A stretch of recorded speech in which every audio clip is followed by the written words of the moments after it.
evening, hockey fans, and happy holidays. It is once again your host, Neil Villapiano, alongside my good buddy, Kyle Manifold. We welcome you to another edition of Live Watch Along, a holiday edition of Live Watch Along right here on the Hockey Podcast Network YouTube channel. Tonight, we have a primetime matchup as Connor McDavid and the Edmonton Oilers are in New Jersey to take on Jack Hughes and the New Jersey Devils. This is going to be a good one. Both teams actually have been struggling a little bit of late, so they're both going to be wanting to get themselves a win as we approach the holiday break. Both teams will have another game or two after this. Oilers, by the way, this is the first of a back-to-back. Tomorrow night, they'll be at Madison Square Garden against the Rangers, and the Devils, after tonight, will still be at home during their homestand as they will take on the Detroit Red Wings on Saturday night, right before the Christmas break. And while you're here, guys, make sure to leave a like on this stream, subscribe, and hit the notification bell so you don't miss any new live watch-alongs that we do right here on the Hockey Podcast Network YouTube channel. We'll be doing a lot more of these in the NHL, but we're also going to be doing the World Junior Championships coming up next week. It's going to be a lot of fun. Really, really excited, but as Kyle is getting himself nice and warm here on a very cold night, but nonetheless, an exciting night. How are you today, my friend? Yeah, I'm cold. I mean, it was sunny today up in good old Canada, but I'm not smart too because I have shorts on, so fair enough. Not necessarily the smartest decision in the world, but I'm good. I'm excited for tonight. I think this is going to be like one of the rare nights where I'm really rooting hard for the Devils because we all love when the Oilers lose.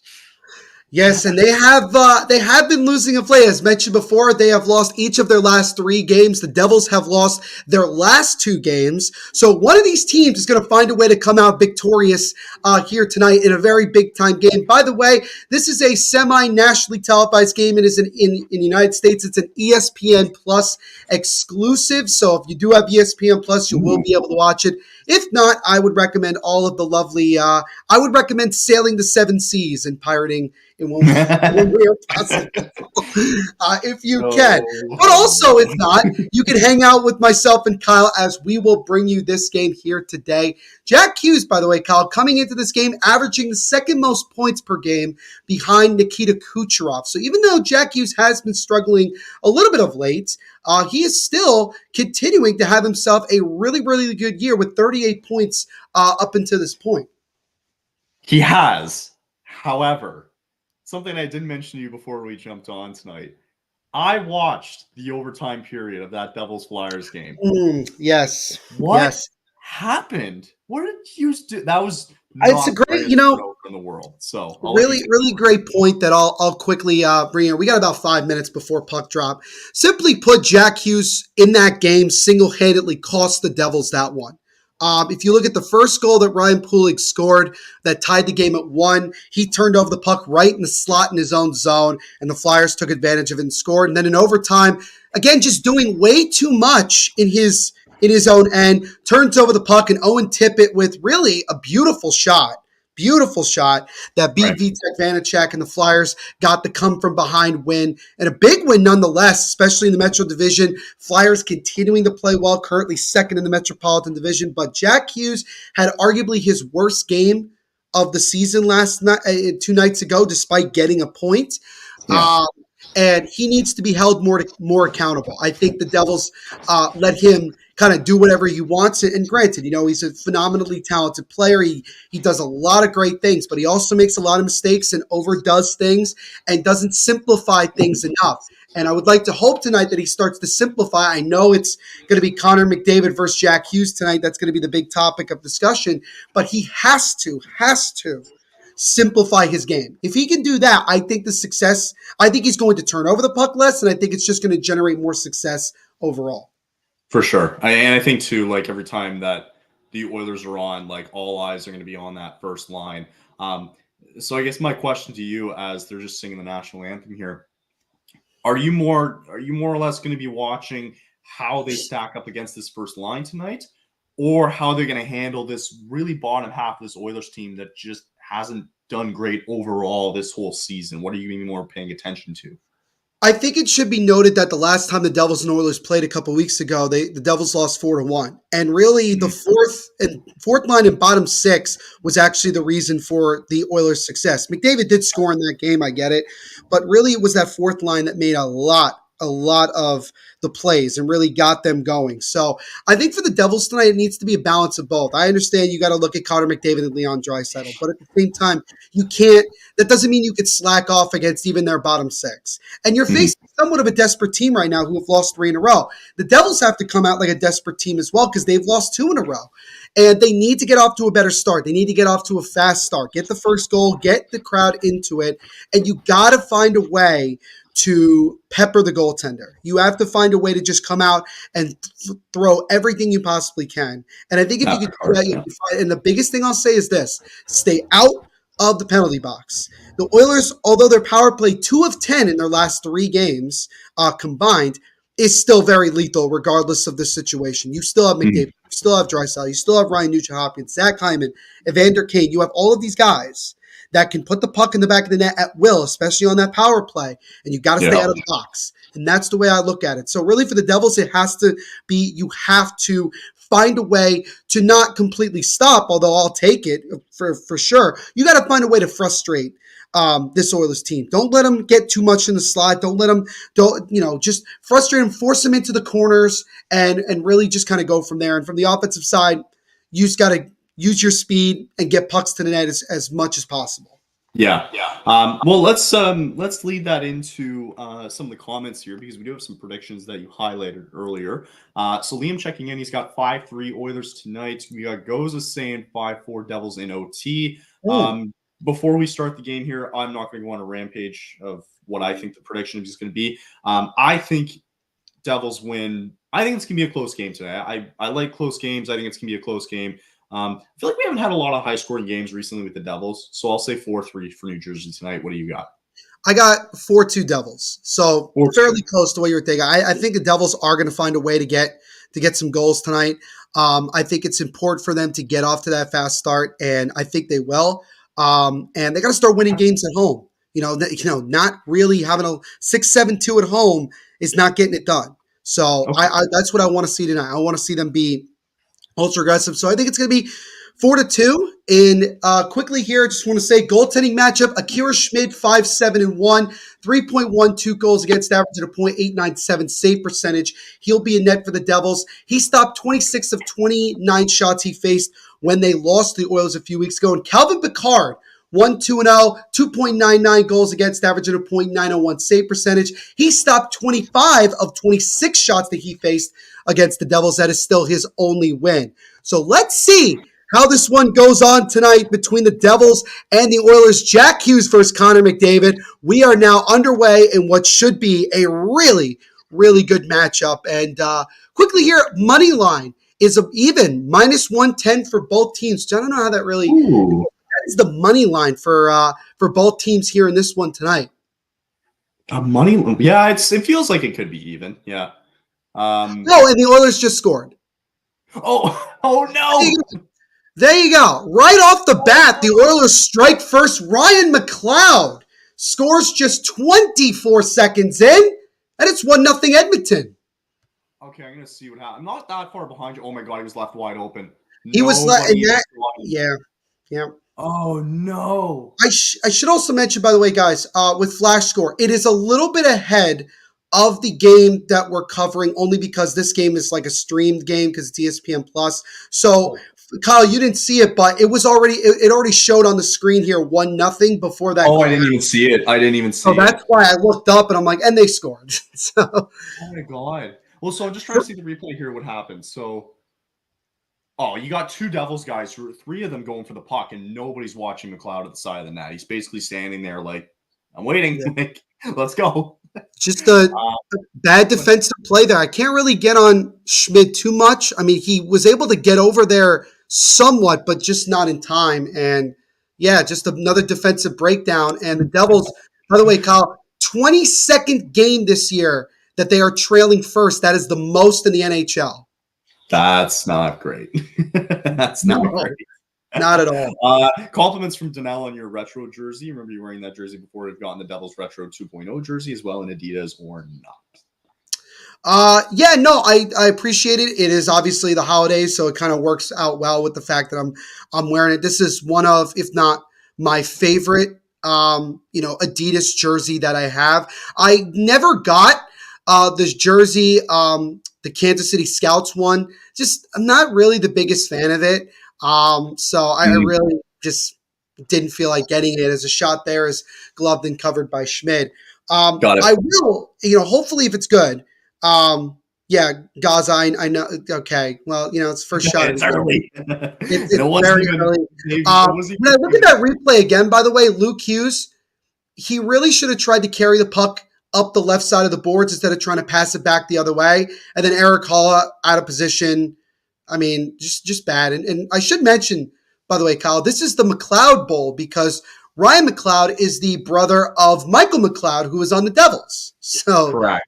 Fun fact is that Nugent Hopkins nearly was able to tuck that one in. But the Oilers right away, Kyle, even after that goal, they are setting the tone fast and often right now. That's a scary way to start the game if you're the Devils. You can't fall behind early, and this could really get away from you early on if you're not on your toes. And they just gotta find a way to snap back into it and just really focus on the game. And before we continue here, I'll just bring up, because RJ wrote these all down, so I just figured I wanted to bring them up. Just other notable games going on tonight. We got Vegas taking on Tampa tonight. Vegas currently up 1-0 in that affair. The Predators and the Flyers are currently playing. The Flyers are up 1-0 after their recent win. I don't know if it was recently they've played the Devils, but I think it was a couple of days ago. Anyway, and they beat New Jersey in overtime. The Flyers are currently up 1-0 there. Washington in Columbus tonight, as they are currently held scoreless towards the end of the first. Our other stream we're doing tonight as well, guys. Alan from our Caniac Sessions podcast is doing the Carolina Hurricanes and Penguins tonight. Pittsburgh currently up 1-0 in that game. The Leafs are currently up 2-1 against Buffalo there in the first. And St. Louis and Florida are currently no score there as well in the first there. And quick update there for the Leafs. Actually, he just mentioned it's now 2-2 in that game there. So I just wanted to bring some of those up as we got lots of other games on tap for tonight.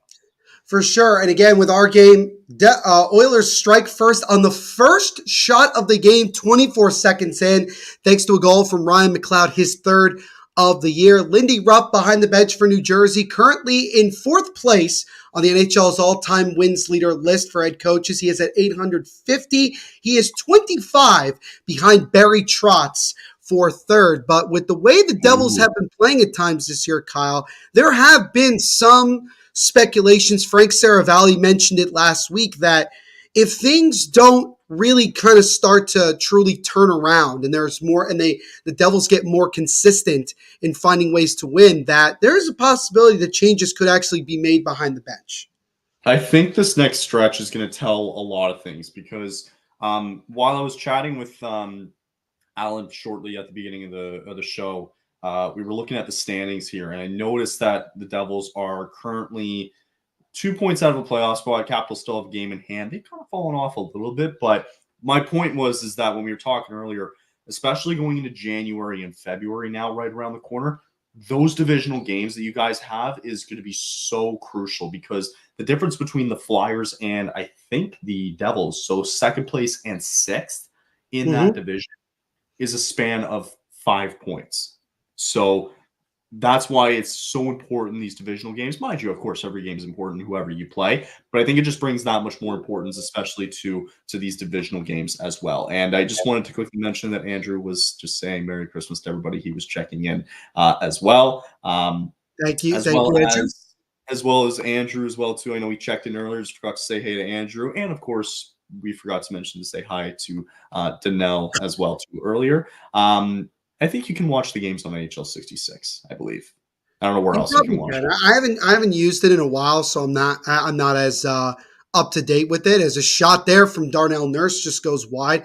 Again, 1-0 Edmonton here. Again, 24 seconds in, Ryan McLeod with the goal. I mean, a really good start if you're Edmonton. And again, Kyle, we were just talking about it right before this game started. You're talking about what what was the key to the Oilers' success the last time they played New Jersey? And it was actually their depth. It was their bottom six. Connor Brown in particular, he had 2 goals in that game. Derek Ryan, actually, let me be clarified, who's actually a Devils killer. He's had a ton of success in his long career in the NHL against New Jersey. And again, Ryan McLeod, bottom 6 guy, finds a way to get the game's first goal. Yeah, and I think I mentioned, like, I'm so curious to see how all this bottom 6 now carries this team going forward, just in this game in particular, right? But I think it's scary with this team in particular, having watched them for so many years, right? More closely probably than you have on your end with Edmonton. But if that bottom 6 gets going, that's the scariest thing that you can happen going against this team, because all it's going to take is McDavid and Draisaitl to get going here. And even Hyman and Nugent-Hopkins, who have put up points because of those 2 guys. That's what makes this team scary, right? So if you're getting that bottom 6 to contribute, that's what can really make this game out of reach. So it's something to be careful about and be aware of. For sure. And again, like I said, they've really, they found a way once again here early on to use their bottom 6 to get themselves an early goal. And they're currently out shooting the Devils 4-1 as Evan Bouchard with the puck, and he throws it into the left corner where both teams whacking at it here. As now it's intercepted by Nugent-Hopkins, feeds over to Bouchard with a shot, and that one just goes wide of Akira Schmid. Oilers keeping it again. Ekholm around the boards, just out of the reach of McDavid, goes around to the other side, where Palat and Nugent-Hopkins fighting along. Now McDavid with the puck. McDavid looking to try to find someone, lost the puck for a moment, regains it, gives to Ekholm with a shot that would stop. Rebound try, and they score! Nugent-Hopkins on a rebound, and the Oilers have doubled the lead early in this one. It is now 2-0 Edmonton. That's what I'm telling you, man. This top line's out there. They've been in this offensive zone for a long time. They're draining these guys down, and just a bad rebound there for Schmidt to give up. He's got to get on that, and it's a tough hole early on, man. If you're this team, it's a tough hole. For sure. I mean, things going from bad to worse right away. And again, Akira Schmid makes the original stop, but Nugent-Hopkins all alone on that other side is able to clean up the rebound. And the Oilers, again, this time it's their top line. It's with McDavid, Hopkins, and Zach Hyman, and they make the Devils pay. And right now, I think if you're Lindy Ruff, you may actually consider calling a timeout, because the Devils just have no life. There's nothing that they've done up until this point, just 5.5 minutes in, that has really kind of gotten. Kyle, we have a goaltending change. We do. Check. Less than 5 minutes into this, 5 minutes and 24 seconds in, is now in net for New Jersey after Akira Schmid finishes stopping just 5 of the 7 shots that he has faced. So Lindy Ruff wasting no time. I don't like it. I like it, but I'm different. You like it? No, I like it. I'll tell you why I like it personally. Vitek has actually played fairly well his last 4 games. Like, he hasn't imploded. He's given up on average like 2 goals, which has been solid. I mean, if you remember, Kyle, the last time that you and I did a live watch along, Vitek Vanacek was a big reason that the Devils beat the Bruins last week. And he played well against the Flyers. It just, unfortunately, mistakes by one particular superstar player cost them that game. So, and again, Lindy Ruff is a guy who's not afraid to send a message even this early into the game, as a drive from Cody Ceci is stopped, and that one goes just wide on the rebound. So Vanacek tested early, 8-1 in favor of Edmonton right now. I mean, this is about as good of a start, if you're Edmonton, that you could have hoped for. So to counter that, though, I don't think the first goal is on Schmidt, because nobody's covering McLeod at the side of the net. You got 3 guys basically looking at that puck. I can't put that on Schmidt. For the second one, yeah, you let up a pretty bad rebound there, but to let in that, I don't know. I think if it goes 3-0, then I can understand the change. I think it's a touch early, to be honest, but you can't get rid of that confidence, because now all of a sudden the Oilers are sitting there going, "We're right in your kitchen. We know we've got you exactly where you want you already, and we're 5 minutes into this game, right?" Like, so maybe it does send a message. Maybe Vanacek does, for some reason, stand on his head a little bit, and it could be right. You might be right by the end of the night, but I just think it's a little early, and I don't know. I just don't think you're right. Like you mentioned, though, the Devils just haven't had the life, and just hasn't been working so far. Alexander Holt's shot is gloved and covered by Calvin Pickard, just the second shot he has faced. And we get a stop at your player 7.5 minutes into this one. Ryan McLeod and Ryan Nugent-Hopkins, the Ryans of the Edmonton Oilers, double the lead, and it's currently 2-0 for the Oilers in this one. And so, yeah, I mean, just about as awful of a start as you can if you're New Jersey. And to counteract what you just said, to kind of go back and counteract what you said, is this. I get the whole idea of you don't want to lose the confidence of Akira Schmid. The problem is that his confidence is already shot. Like, it's not like it's been any better. Akira gave up 4 goals in a loss to Anaheim on Sunday, and now he's given up 2 quick ones. Regardless of whose fault it is, right? He still has given up 6 goals in less than 4 periods of play his last 2 games. And the Devils' goaltending, I mean, is continuing to be the team's Achilles heel. You see that, and the team, energy-wise, just falls flat. I don't think they have a whole lot of confidence right now in either guy, but I think Lindy Ruff, I think the reason he did that is I think he sees things getting worse if he kept Schmid. I think he saw that it was going to get to 3-0 very quickly because Schmid's already going, well, I've given up 2 goals on 7 shots. I'm already screwed, right? And I barely got my feet wet. And it's like, right now, again, the goaltending is an issue, but I also think that Lindy Ruff is doing a poor job of getting this team ready to play these games sometimes. Yeah, like they're jumping into the beginning of the game with energy. They immediately are on their heels. Edmonton came out and did exactly what they did. And remind you, this is a game between 2 teams with 2 of the 3 worst goaltending save percentages in the NHL. Oilers are at .878 and the Devils are at .879. Like, this is not one of those games where it's just simply Oilers got off to a fantastic start, which they have. Don't want to knock them on that. Come out flying, and they're doing great. But it's also like the Devils have piss poor goaltending. I don't really know what to tell you.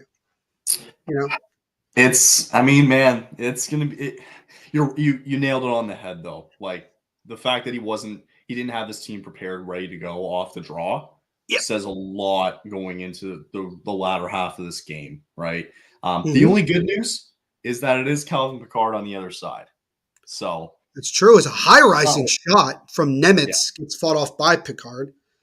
Not like anything's over yet, was what I was trying to say. I mean, it's early in the game, right? I mean, and the Devils have been able to come back before from down multiple goal deficits. So it's not like I'm sitting here thinking this game is over. I'm more just very frustrated. And it's like, really? Like, we're already, mailing it in. It already looks like we're mailing it in before this game even started. I mean, again, Chris Knobloch, he's done a good job of getting his team, even in games that they've lost, he's done a good job of getting his team ready to go right away.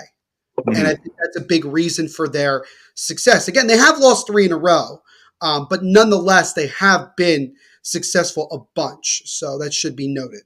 Yeah, no, I agree. I mean, they're starting to show a little bit of life later here in the Spurs, but you're right. Like, you can't start behind the 8 ball, and 80% of the time you're not going to win unless you stream a 3rd period comeback. Exactly. And I mean, look, you could start the comeback a lot sooner than that, but Yeah, but I think a lot of the times, and we've seen it in hockey, it's 3rd period comebacks. That's what's most notable. For sure.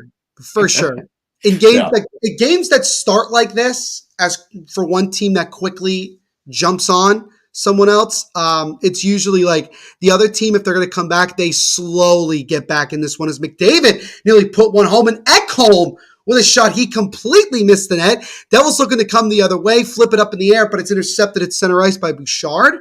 Should also mention, Kyle, if you can believe this, McDavid was held without a point in the last game against the Islanders back on Tuesday. That ended a 12-game point streak for number 97. Yeah, he's going to start a new one pretty soon. As McDavid nearly did there with that shot that gets blocked. Zach Hyman leads the Oilers in goals with 18. And again, that also shows you, I think that more or less shows you this. It shows you how slow of a start McDavid had to the year. And Draisaitl. And Draisaitl too. Not to knock on Zach Hyman. Zach Hyman's a great player in his own right. It's just more of, you would expect McDavid, even if they were struggling, to still be the team's workhorse in terms of putting pucks in the back of the net. But that tells you so much about this team. They had a poor start because their two biggest stars were also off the poor starts. And then when McDavid won a 12-game point streak, look at the record that the Oilers have. And then now what? How many points have a playoff spot now? Yeah. They just showed a stat before that through prior to Knobloch becoming the head coach, McDavid, actually when Knobloch became the head coach, McDavid had just 4 goals and 8 assists up until that point. And since then, he has just, gone on a tear. He's up to 40 points now actually, I think he's up to 41. I think he got an assist on the Nugent Hopkins goal earlier in this one. But even then, when Jay Woodcroft was the coach, it's not like he was doing this last year. Right. Right? He put up 153 points last year. Like, it's clearly not a coaching problem. Right. No, I think they just needed a different voice in the locker room at that point. I think that was what they were looking for. I mean, it's worked. It's worked. And it has worked. But I think just specifically saying to that start that they've had, it's the play on the ice. It's not sometimes the coach. It's you got to go out there and perform. And clearly they had that bad start for a reason. So anyway. No question. 10-12 to go here in the first period. Devils just iced the puck. 2-0 Edmonton. Again, goals from Ryan McLeod 24 seconds into the contest. And then about 4 or 5 minutes after that was Ryan Nugent-Hopkins on a rebound that made it 2-0. And then the Devils pulled Akira Schmid after facing just 7 shots. And now Vitek Vanacek is in for New Jersey as Toffoli tries to get around a defender, but he gets broken up. Oilers' 4th winless streak of 3+ games this year alone. So that shows you how bad this season has been for Edmonton. They have gotten back into things a bunch, but even now, they can't afford to have these multiple 3-game losing streaks in December.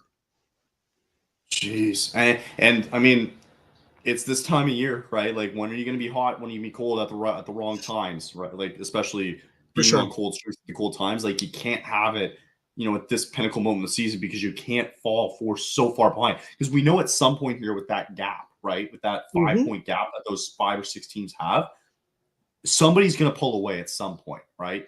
One or two teams are going to start pulling away at some point. Do you really want to be that team really left far behind? Probably not, right? Probably not. Yes. And then real quick, too, before we continue action here, just a quick update from there on the league. Vegas currently up 2-0 on Tampa. No score between Nashville and Philly. 1-0 Washington over Columbus. Carolina and Pittsburgh currently tied. Pittsburgh up 1-0 there at the end of the first. And 3-2 Buffalo at the end of one. So high-scoring game there. And St. Louis and Florida are at no score after one. So there you go. Again, a lot of action going on right now in the NHL. In our game, again, 2-0 Edmonton here, just about halfway through the first period. Curtis Lazar around the net now tries to feed it in front, nobody home. Oilers look to try to come the other way as Bouchard nearly turned it over in his own zone. Feeds it now over to Zach Hyman, drops it off for McDavid. Connor McDavid stops on a dime, gets knocked against the boards by McLeod, regains the puck and backhands it behind the net. Now the Oilers look to try to set up here as Hyman fighting along with Simo Nemetz. As now Hyman chips it off, and that puck deflects up into the Devils' bench. 8:41 to go in this opening period. Still 2-0 Edmonton as Connor McDavid, again, he's now up to 41 points on the year, Kyle. He does have an assist on Nugent Hopkins' goal. Hey, be curious to see what he finishes with too, right? Andrew just quickly checking in, saying, "Hey guys, hockey for Andrew? more people on this channel." I completely agree. Absolutely. And then question for us, by the way, as we're currently on a commercial break, what was your favorite hockey Christmas present? Because we are in that time. I have to think about that one. Me too. Now that I have to think, I mean, I know what I'm going to be getting as a stocking stuffer. I'm going to get that what's the company? The Howie's Hockey tape, yeah. Howie's Hockey, yeah. So I'm getting that, and I needed because I wear a visor because I look so cool in it, and I have to Is it a tinted visor or but there is a way where you can tint it with Kool-Aid. I saw on YouTube. Have you ever seen this? No, it's so weird. Are we legally allowed to show a video of this? If probably not. I don't plan on it, but it's weird. You boil water and then you squirt whatever color of Kool-Aid you want. So red, orange, purple, whatever, right? Uh-huh. And then you just take the visor, you literally put it in, mix it around, let it sit, cool off, and it stays that color. That's crazy. That's a It's lot. That weird. sounds like a TikTok hack, if I'm being honest. I think it is. But I think my favorite, oh my God. I mean, I got a hockey bag from 10 years ago that I'm still using to this day. Yeah, hockey related. I mean, I'm also too, I think I should say a Christmas present was also my first ever game in Detroit. Okay. My first NHL game ever was Calgary versus Detroit. Okay. So I'll probably include that too. I think that's the only things I can remember. Can you? I think for me, the best hockey present I got was 2 tickets to the NHL Stadium Series when the Devils played the Rangers at Yankee Stadium back in 2014. So that was almost That's like a sick. decade ago. Yeah, I know. It's very good. And I still have the tickets, which I think, when we take a break for the end of the first period, I'll actually bring them out and you guys can see them. I'm curious. They're holographic too. This was back when we still had standard, physical tickets. Yeah. Instead of what we have now. But yeah, that was probably number one. Devils ended up getting killed in that game, but it was a fun experience nonetheless. As that shot is fought off by the goaltender for Edmonton. Well, I don't know why I keep wanting to call him Connor Ingram, but he's Connor Ingram's Connor Ingram. When you go to games though, is it all for a lot of everybody nowadays? Are you just doing it online, you have it on your phone, they just scan it and see you later? Yeah. For me, it's I get the ticket and I save it to my Google Wallet. So then, if there's bad internet connection, it doesn't matter. I still find a way to get it scanned, and it is very simple. It is very simple. So that's a good thing, but nonetheless, I still wish I had the physical tickets because you kind of just want to have that memory. Because with the electronic ticket, once you use it, that's it. You can't keep it. You can't. I know. So you want to keep your for memorabilia, right? Yeah. Yeah, No, I for get sure. it. Yeah, for Devils sure. getting killed by their goaltending and defense. Both are not very good and bad. Both are not very good. Yeah, no, Both are not very good and bad. Sorry, I didn't say that.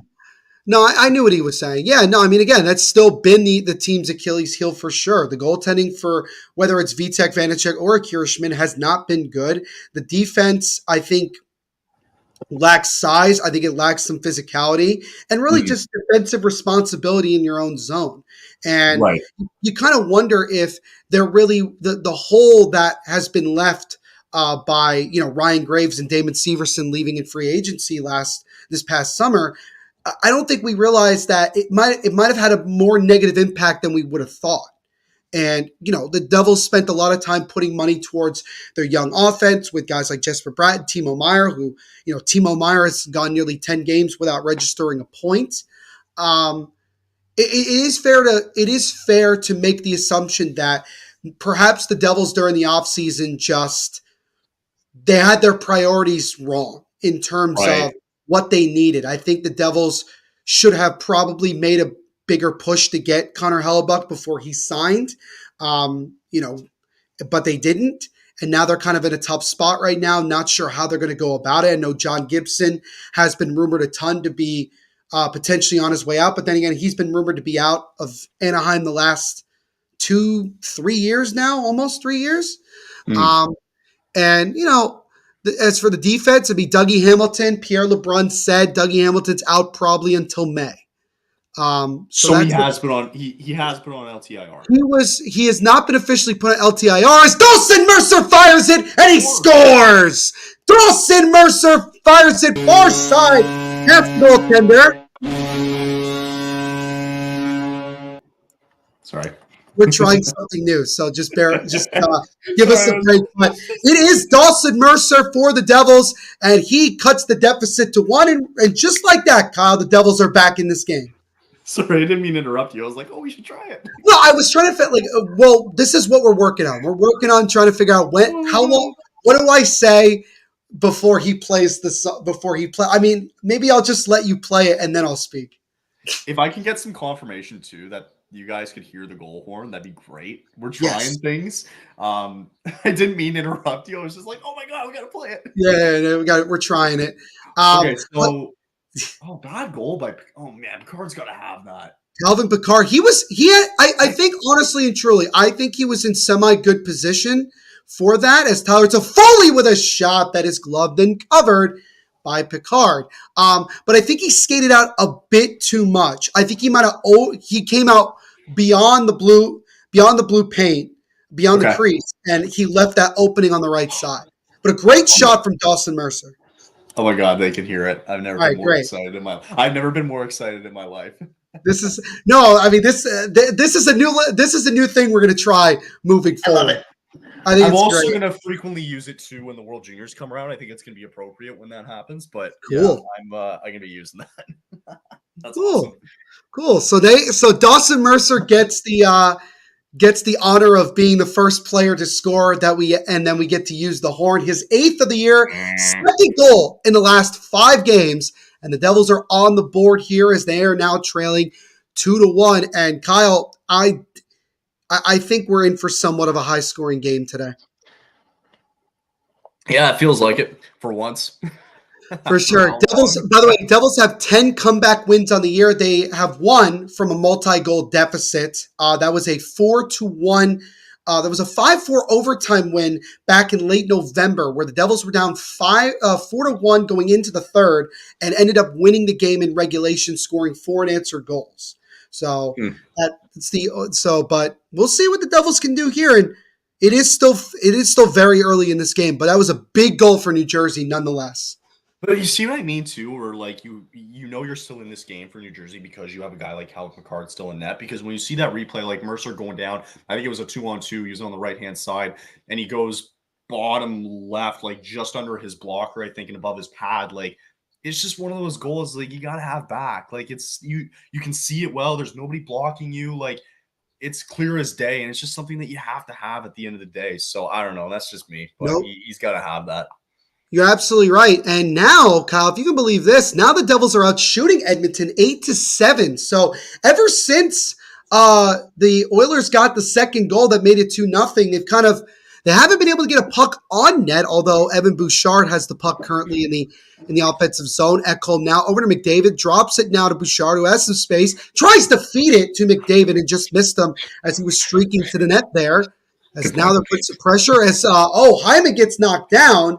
And we have a holding penalty against Simon Nemec, the rookie from Slovakia. So the Oilers, who now are only up by 1, will get a chance to see if they could double the lead again. They'll get their first crack at the power play, 5:24 to go in the first. You mean the Devils will go on the penalty kill? Penalty kill, sorry. Yes. Oilers will go to the power. Yeah.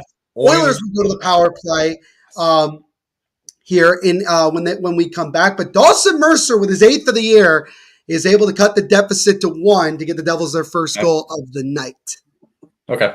Just going to commercial here. 5:24 to go. And it's that Oilers power play, man, that's going to be pretty scary. And, it's especially too, like, with 5 minutes left here in the first, you definitely don't want to go down. Oh, my God, bad hair day. Jesus Christ. I had a bad hair day today, too. That's why I'm not wearing a hat. I just got it cut, too. And now I'm just like, yeah. I was just all over the place, which is why we wear hats. But yeah, like 5:24 left. You ought to find a way to just kill this one. It's important to kill this one, especially early on. You don't want to go down 3-1 going into the second period because then it's going to be a question of who's going to have that momentum going into the second period. No question about it. So, yeah, we have – I think we are in, though, for a good game the rest of the way, even though we've already had goals. I don't think it's going to be one of those high scoring where it's a bad game for both teams. I think that the game is kind of settled a little bit because – again, the shots are only 8-7. It's just that, Edmonton came out guns blazing, got 2 quick goals, haven't really done a whole lot yet since that point, but now they have an opportunity to power play.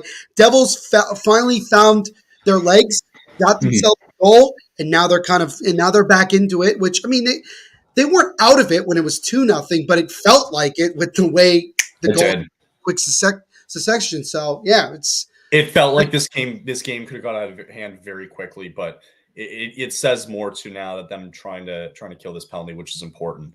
Angus saying he doesn't have to worry about bad hair day. Well, I guess from the picture, you're right. Oilers come in with the 4th highest power play in the NHL at 27.3 success rate. Devils still with the best power play in the NHL percentage-wise at 31.3. Although the Rangers are pretty close, they are only about 1% behind. Wow. That is a crazy stat that I just saw. That is crazy. Two high-scoring power plays. And, man, like, so just seeing the way this Oilers team is constructed on the power play. So you got Bouchard and McDavid out there. I believe it's going to be Nugent Hopkins. Draisaitl is going to be out there. Makes sense. Taking the draw. And I think Hyman's going to be there. So specifically with this unit, you're going to see that it's going to be Hyman and Nugent Hopkins who are going to play fairly low, or maybe Hyman's going to be the one that's playing low. No, you're going to see both guys low. And then it's going to be Draisaitl and McDavid probably on the slot just to see if they can get anything going here. Yeah, and I think one thing I want to keep an eye on Leon Draisaitl standing really in a spot where he could go for that one-timer, because they actually just showed here on ESPN, Kyle, a really crazy stat. Since 2016-17, Leon Draisaitl leads the NHL in one-timer power play goals with 47. Just wild to me. And speaking of Draisaitl, he had a one-time shot that got blocked, and the Devils got to it and cleared. Well, look who made that famous, right? The great eight. Right. So, I mean, I think he's probably not, I wouldn't say paying homage, that seems silly, but like just taking in like his style of the game, like, you know, just getting anything on net. And that seems to be the way to do it. If you have that chance, if you have any sort of opening, you're going to wire it. And it seems like that's the way it's been working for Draisaitl since 2016. Oilers also have scored 6 power play goals in their last 6 games, which, I mean, is that bad? Maybe it is. Maybe I don't know. It seems pretty decent. In their standards, it is. Devils are 10 for 12 in their last 12 penalty kills. So they've killed the penalties very well, but they have to kill a big one here with 40 seconds left on my end on the power play. Bouchard tried to keep it in, but it got blocked by Curtis Lazar. He'll have to come out with 15 seconds to go. Oilers, other than that one chance that they had from Draisaitl, really haven't had much of anything as Fogel comes up the left boards. 0 shots on this power play right now, and that's where it's going to stand as the Devils kill this one off. So a big kill for the Devils, but the Oilers have the puck in the zone, tries to feed it over with Kane and got blocked. Devils look to come the other way. They might have numbers. Nico Hischier up the left side. Drop to the Brad. Brad with a backhand try, and that one is fought off by Calvin Pickard. Brad held on to it a little too long. Oilers come the other way. Might be a 2-on-1. Tries a drop pass, but it's intercepted by Luke Hughes, and then Nico Hischier backhands it out of the zone.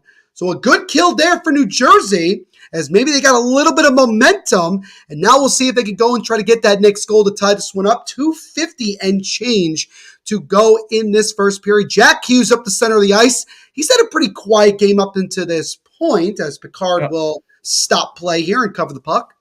Just Kane, like watching Evander Kane there on that Devil's odd man rush, like for Kane to fight, like that's one of the reasons why, who's you say, Bratt had the backhand there on net, and it was just kind of fought off there as Kane, like he came back from a far away, coming back to try to break up that little 3-on-2 there. So it was good on Kane to try to break that up. Really good hustle from number 91 of Edmonton there, because he could easily coast it back, and that would have given Bratt plenty of time to snipe one from the slot there, even though there was a little bit of traffic in front. But he forced them to the backhand and, you know, kind of just made it a really tough shot that unless Pickard just completely misplays, that puck has no chance of going in the back of the net. Kids, if you're watching, everybody's got to be that. Even if you're playing House League, man, you got to be that two-way player. You got Even if you're playing beer league. Even if you're playing beer league, trust me, I have a rough time with that because we're on like – We play 2 lines for forwards in beer league, and like I can do it for about a minute and a half, but like as soon as we get to like 2 minutes, 2.5, 3 minutes that we're out there for, I'm just kind of like, get me off the ice. Get off the ice, right? Yeah. I am not back checking. I'm not back checking at all. Jack Hughes almost was able to connect there with Simone Nemeth. He gets it right back. Jack Hughes throws it in front, gets blocked. Hughes continued to fight along the right side of the boards, and the Oilers chip it out here with about 100 seconds to go. Jack Hughes, Kyle, first 9 games of the year, he had 20 points. Last 17 games, he has scored just 18. Now, granted, he was dealing with an injury, an upper body injury, which we all assume is some form of a shoulder. He might still be dealing with something along those lines. It might be why he hasn't been as consistent as he was. I mean, he was on fire to start the year, really just rocking and rolling, and things have not been the same for 86. And for the Devils' sake and for his sake, obviously, hopefully he can get some more success going. It's a one-time shot from Hyman. I don't know how he didn't hit the net.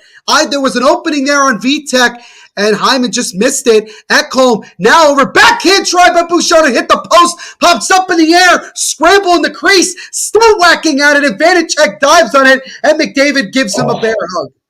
I think Vanacek had a piece on Hyman's shot there. I'm just catching up to it now, but I mean, as soon as they set up, it just seems like they're. Oh, he hit the crossbar. That's why. Well, Bouchard hit the crossbar. Bouchard hit the crossbar, and then there wasn't really. I mean, yes, it was a scramble, but I think Vanacek had it the whole time. But yeah, it was Bouchard who went backhand and hit the crossbar.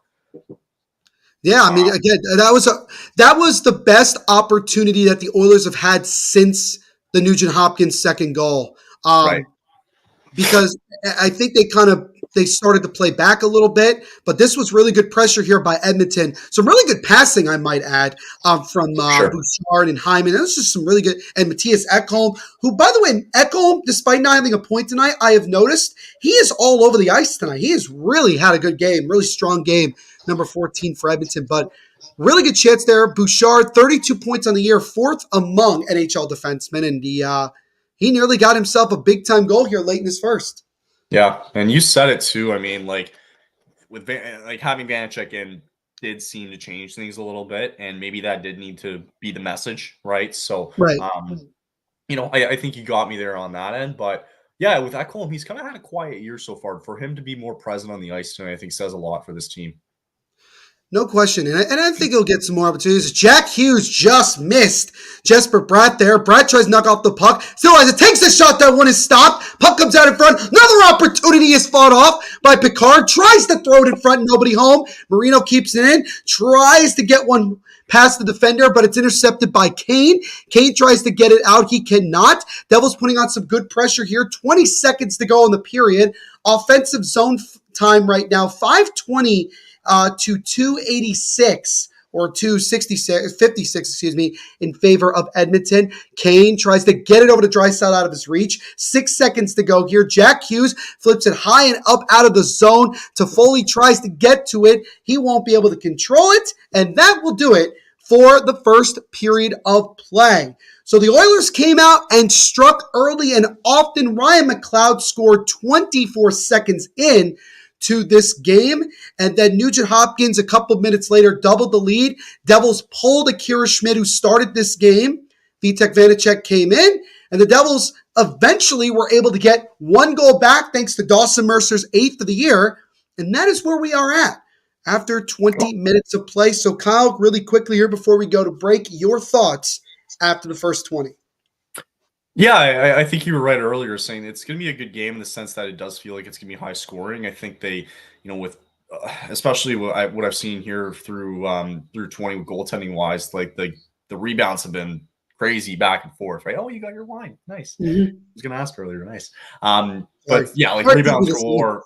Yeah, the rebounds earlier I think have kind of shown a little bit, which is what we saw from here there on that second goal, which led to him getting pulled, and then I'm just more or less curious to see how this goaltending situation is going to play out here in the second, as Picard let in a bad goal, and defensively in that first goal that went in on Akira Schmidt, like more or less on the Devils' defensive side of it, not necessarily covering their man and everybody focusing on the puck. So overall I think it was a good high scoring instance for a first period. It's nice, and I think you're right. I think we're going to get a high scoring game here tonight, regardless, just in the sense that it is these two goaltenders or these goalies in general for these two teams that haven't been great all season long. And I think we're getting exactly what I think a lot of people would predict. Yeah, bunch of goals in that first period, 3 to be exact. We might see a little bit of settling down, maybe in the second period. Who knows? I think if you're the Devils, you got to feel a little bit confident going into the second period, because after you went down 2-0, you started to put the pressure back on Edmonton. You got a goal. You actually ended up out shooting the Oilers 12-8. After they started up 7, after it was 7-1 in favor of Edmonton, it ended up finishing 12-8 in favor of New Jersey. And there were a couple of good chances in that last 30, 40 seconds that the Devils could have knocked one in, and that would have tied the game at 2. So I think you got to take that momentum into the next 20 minutes and find a way to get that next goal. Put that pressure back on Edmonton. That you got off to a great start, but it's not about how you start. It's about how you finish this game. So we got a lot of hockey left to go here. We got 2 more periods. But before we continue on with our coverage here of tonight's game, I think it is time to step aside for the first time tonight and get a word from our sponsors.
And we welcome everybody here to our first intermission report of our game between the Edmonton Oilers and the New Jersey Devils. And after 20 minutes of play, we have 3 goals that happened. Again, Oilers struck first, 1-0, 24 seconds in, thanks to a goal from Ryan McLeod. And then after that, about 4 or 5 minutes later, Ryan Nugent-Hopkins doubled the lead. That made it 2-0 on a rebound. Devils then pulled Akira Schmid and then replaced him with Vitek Vanacek. And the Devils kind of right after that, Kyle, started to take over that period. They ended up out shooting the Oilers, as you can see, 12-9 in that first period. Dawson Mercer got a goal late in that period to make it 2-1. So obviously we got a lot of hockey left to play. Both teams have had some good moments and both teams have had some not so good moments. And I think goaltending is the thing that's going to keep our focus here in this one. And again, it's just it was a tough start for the Devils, great start for Edmonton, and it was a really good finish to the end of the period for New Jersey and a bad end of the period for Edmonton. So other than the goals, I think it was a pretty even first 20 minutes, honestly. And to piggyback off of that, like the shots were 8-1 Edmonton at one point, I'm pretty sure. And then all of a sudden, because now it's 12-9 New Jersey, we'll do the math. Like 11 shots on goal then for New Jersey, and the Oilers only happen to have 1. Even with that power play, too, they only managed 1 shot on goal, and I think it was that Draisaitl shot that we mentioned there on that power play. So, yeah, like you're definitely right. And the fact that the Devils did fight back there in that back half of that first period is what you want to see, and maybe that's the life that they kind of need going into the second period. But you do what you need to do, because I know you have to update your socials there. So I'm going to go around because RJ was very nice enough to bring up. Don't think I was ignoring what you just said. No. I know what you do. Trust me. I was clearly listening. But for Devils fans out there too, Saturday is going to be the next game, as the Red Wings will be coming to town to take on the Devils on Saturday. And Neil's going to be there for that one. Looking forward to it. The game, very good. Other games going around the league, just to update people. Vegas currently up now 2-0 on Tampa Bay. We now have a 2-2 game in Philadelphia, as the Preds and Flyers are now tied at 2. The Capitals are currently up 1-0 on Columbus midway through the second. In our other stream right now, you guys can also go check that out right now while we're on intermission. It is halfway through the second between Carolina and the Pittsburgh Penguins. Do have another live stream going on for that one if you guys want to go ahead and check that out while we are currently on first intermission break. A high-scoring game in Buffalo as the Sabres lead 4-3 halfway through the second period. If you think this is high-scoring, that one doubles it, as it's 4-3 Sabres and halfway through the second period there in Buffalo. St. Louis currently up 1-0 against the Florida Panthers. And other games to know just that kind of started after our 7:30 start. The Canucks are currently up 1-0 over the Dallas Stars in Dallas tonight, almost halfway through the first. And Montreal continues their Western Road swing as they are currently in Minnesota to take on the Wild, as they are halfway, through the first period as well. And we actually have updates too from other games, just quickly mentioning after going through that. St. Louis now up 2-0 on Florida. And at the game that we just mentioned there between Buffalo and Toronto, it is now 5-3 for the Sabres halfway through the second period. I don't know if you can look up on your end. I was just going to say, who's goaltending-wise on that end, because we've been talking about goaltending here between Calvin Picard. I'll bring it up for everybody. I'll bring it up for everybody while we got it here. And yeah, I mean, it's a high scoring night in the NHL so far. We still have like several West Coast games going on. Sharks play the Coyotes at 10:30 tonight. So that's. Let me see here. You're missing one. You're missing the best game of all tonight. Calgary plays somebody. Calgary's playing Anaheim tonight, folks. Okay. Yeah, I think you're in Anaheim tonight. So here's where we're at. So, like, obviously we're not covering this game, but let me go through the goal scorers of the now 6-3 Buffalo. Oh, it's 6-3. What the Yeah, it's now 6-3. Here we go. Wow. Let's go for it. Jordan Greenway, Austin Matthews, Max Domi, Owen Power, Jeff Skinner, Rasmus Dahlin, Cully Yarncrook, Tage Thompson, and Kyle Oposo. Nobody has scored more than one goal tonight. We have 9 different goal scorers in that one. Who's in net for Toronto? Oh, actually, RJ's got us covered. It's Elias Samsonov. Oh, no. That's my fantasy goalie right now. Oh, no. I have Samsonov. Oh, God. Shots, by the way, Kyle, overall shots, 20-15 in favor of Buffalo. No. So it's great. It's great. Leafs power play, 1 for 4 tonight. 1 for 4. And they only have 3 goals. Unacceptable. I have minus 5.5 for Elias Samsonov tonight in goal. Oh my God. That is terrible. That is something. Oh yeah. That is we're having a good Thursday night. This will probably be the last live watch along I do before the Christmas break. It is not. Oh, for you? No, for me. Oh, yeah, me personally.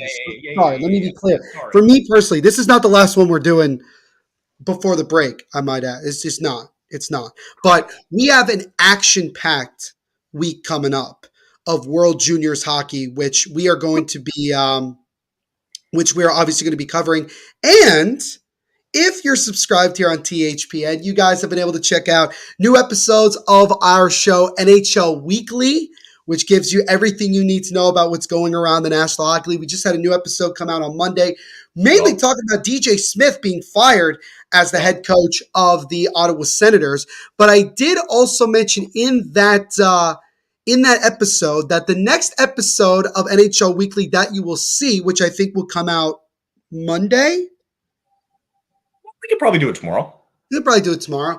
It will be a preview of the World Junior Championships. Myself and Kyle will be giving you guys a preview of that one. So make sure you guys also got the notification bell on so you get notified when that episode comes out. It's going to be a good one. Really looking forward to it and getting you guys excited for one of the best hockey tournaments every single year. It is so much fun, and I'm looking forward to it.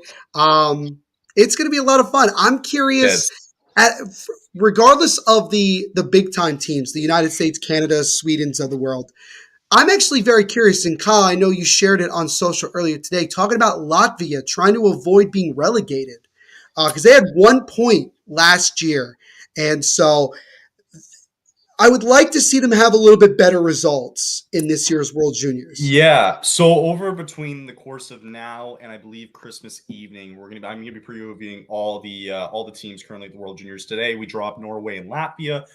Tomorrow I believe it's Germany and Switzerland. I think I can't remember. Anyway, we'll be doing all the teams though between now and Christmas Day evening. If you want to catch up on our Twitter socials as well for that, so we're going to be previewing all the teams throughout the World Juniors. And I've said it before because, and also to mention too, just finishing this little tangent here, we'll record tomorrow morning, and I believe we will publish that tomorrow too, as soon as we can. As soon as we're done, we'll get it up and we'll get everybody to try to check it out before the World Juniors start on Boxing Day.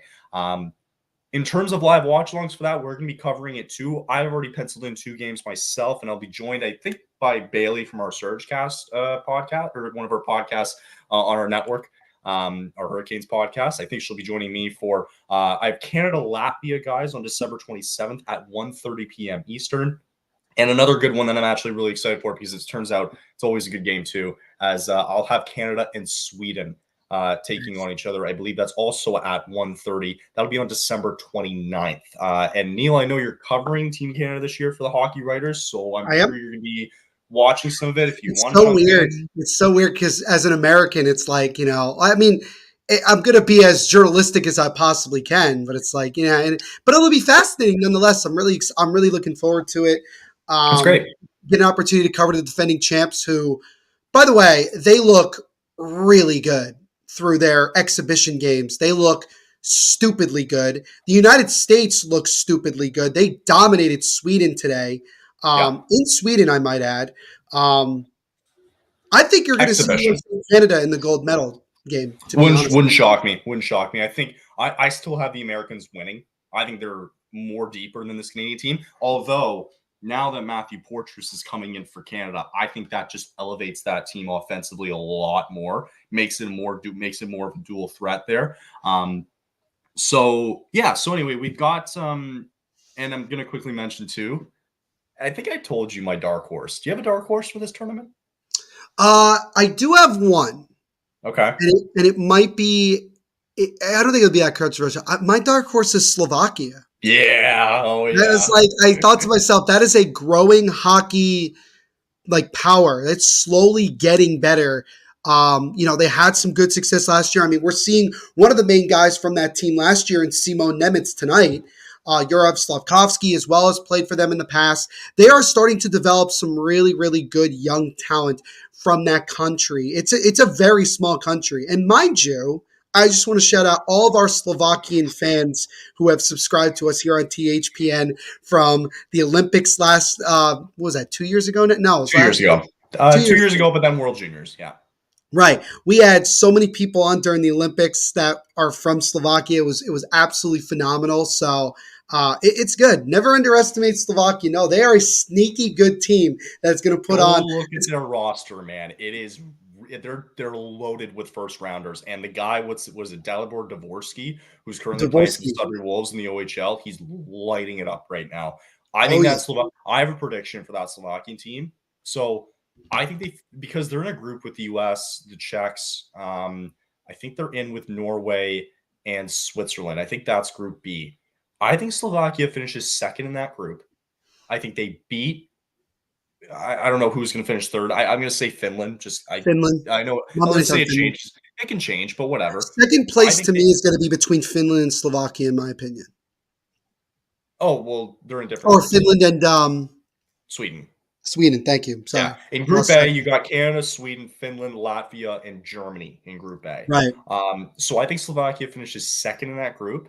I think they beat the third place team, and I think if it all goes according to plan, if they play the US in that semifinal or Canada, whoever it may be, I think they make that a good game.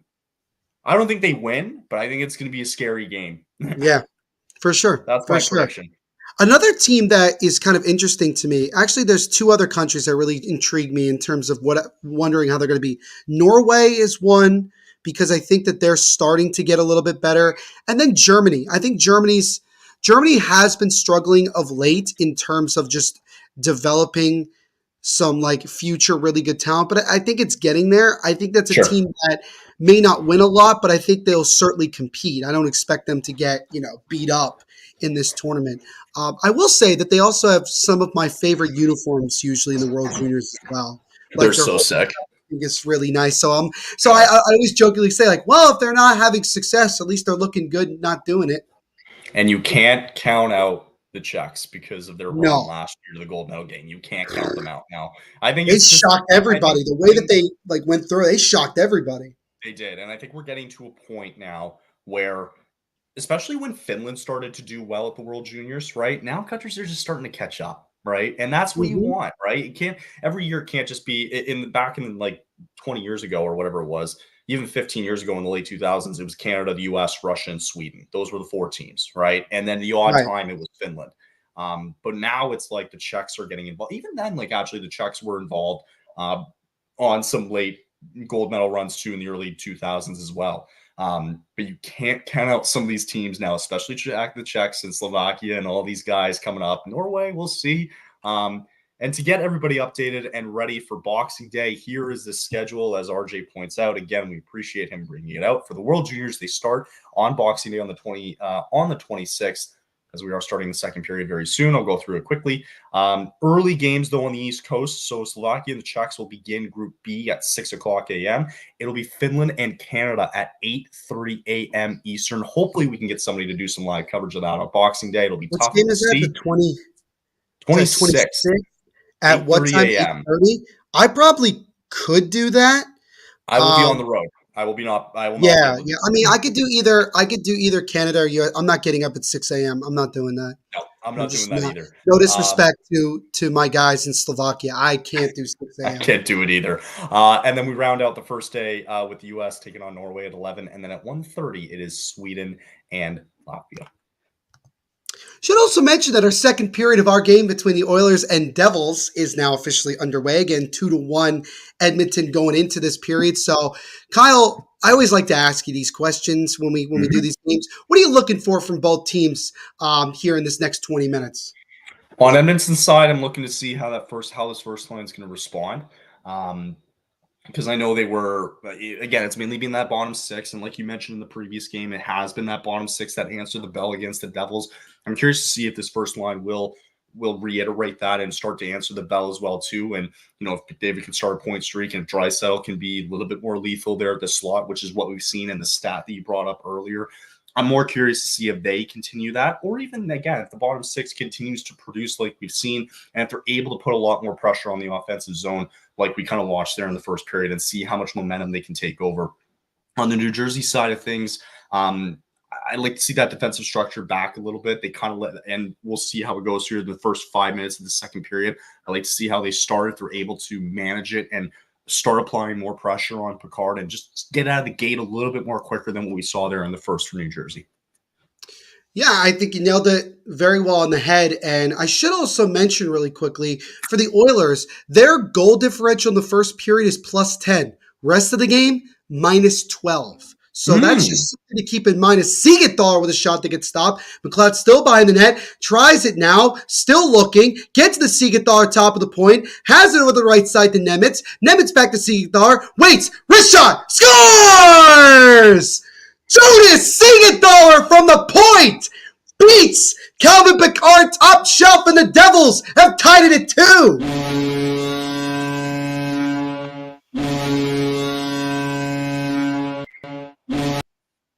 Let's go! That was awesome.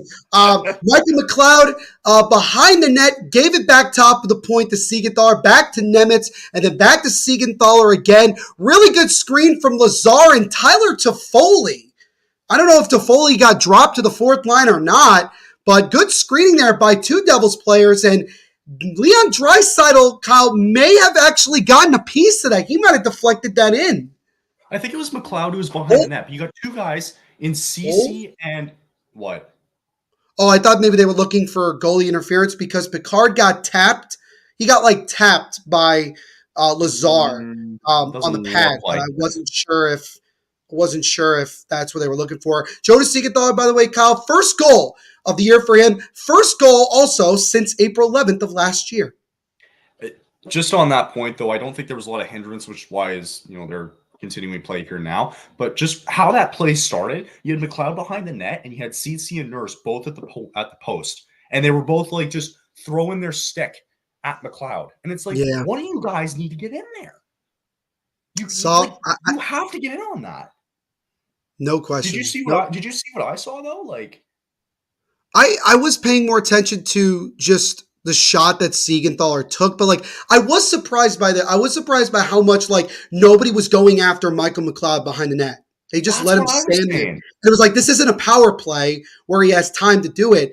And it should also be mentioned, Kyle, that for the Devils of late, when they need energy and they need a goal, they rely on their fourth line, the grind line of Curtis Lazar, Michael McLeod, and Nate Bastian. And that result, and again, they found a way. They got some good pressure in, and they got themselves a much-needed goal there. I'm happy that Curtis Lazar has kind of found his footing in the NHL a little bit more. You know, we are all big Curtis Lazar fans in New Jersey. Yeah, we are even if he's a fourth liner, like, you know, I'm glad he's found his footing a little bit more. For sure. And I should also mention, by the way, tonight was the Devils' Pride Night. So obviously they did have really, really awesome design jerseys by a New Jersey local artist. There were some players, Kyle, that wore Pride tape during warmups. Connor McDavid was one of them. Curtis Lazar as well. And he made it very obvious. There's a shot there from Palat at the point, gets stopped by Picard. Devils putting some good pressure. But yeah, hockey, the NHL players really continuing to show their distaste, I'll put it, that the NHL's decision making when it comes to Pride Night. Did they revoke that though? Or the Pride tape part? They revoked the Pride tape part. Okay, but not the jersey part, which I think is more of the thing that people are pissed off about. Got it. Okay, they did ban tape, and then Travis Dermott of the Coyotes earlier this year did it out of spite, and then he was and then that's resulted in the NHL eventually getting enough backlash. Sure. I love the Pride jerseys the Devils had, I guess. So that's what Gozo was saying. Cool. Jimmy's checking in too. What's going on, Jimmy? Come on, Jimmy. Happy holidays, my friend. Good to see you. Happy holidays. Yeah, hopefully you're doing good on your end. Happy holidays. If Jimmy's listening too, I'm just curious to see if he's gonna be watching any of the World Junior action, and if he has time and he wants to do any World Junior games, let me know. I'm always happy to look to see if there's more people who want to watch it, even though they're going to be a little bit early this year. Which is actually okay. Honestly, nothing for me is better than starting my morning at 8:00 doing a hockey game. That was me during the Olympics 2 years ago. It was like I did the bronze medal game, Slovakia against Sweden. I think that was what it was. And Slovakia won, which was obviously an upset. But that game started at 7:00 in the morning. But it was the funniest thing. I was sitting there. It was still kind of dark outside, and I'm just sitting there doing a game. It was really funny. But I loved it. And it's a good way to kill a morning. I was just gonna say, it's a good way to kill the morning, because if it goes from 7 till 9:30, you got the rest of the day to do whatever you want. Yeah, other stuff you can do. Yeah, exactly. As a wrist shot there is stopped by Vanacek, and the rebound just goes wide, and he's able to actually get over and cover it. Whoa. Andrew, I guess Jimmy's got some faith. He does. You know what? Jimmy does phenomenal with live streams lately. He does a great job. I really appreciate it. But yeah, if you got time, great. If not a big deal. Don't worry about it. Again, we'll be doing, I at least know we'll be doing 2 World Junior games in the round robin for Canada, and we'll see if we can get some games in for the US and other countries as well too, as Neil had his arms up in the air. Back-to-back ESPN Plus games for the Oilers. They got this one tonight, and then when they play the Rangers tomorrow again, which, by the way, ESPN is promoting this as Connor McDavid's holiday road trip. They're marketing the crap out of this. Right.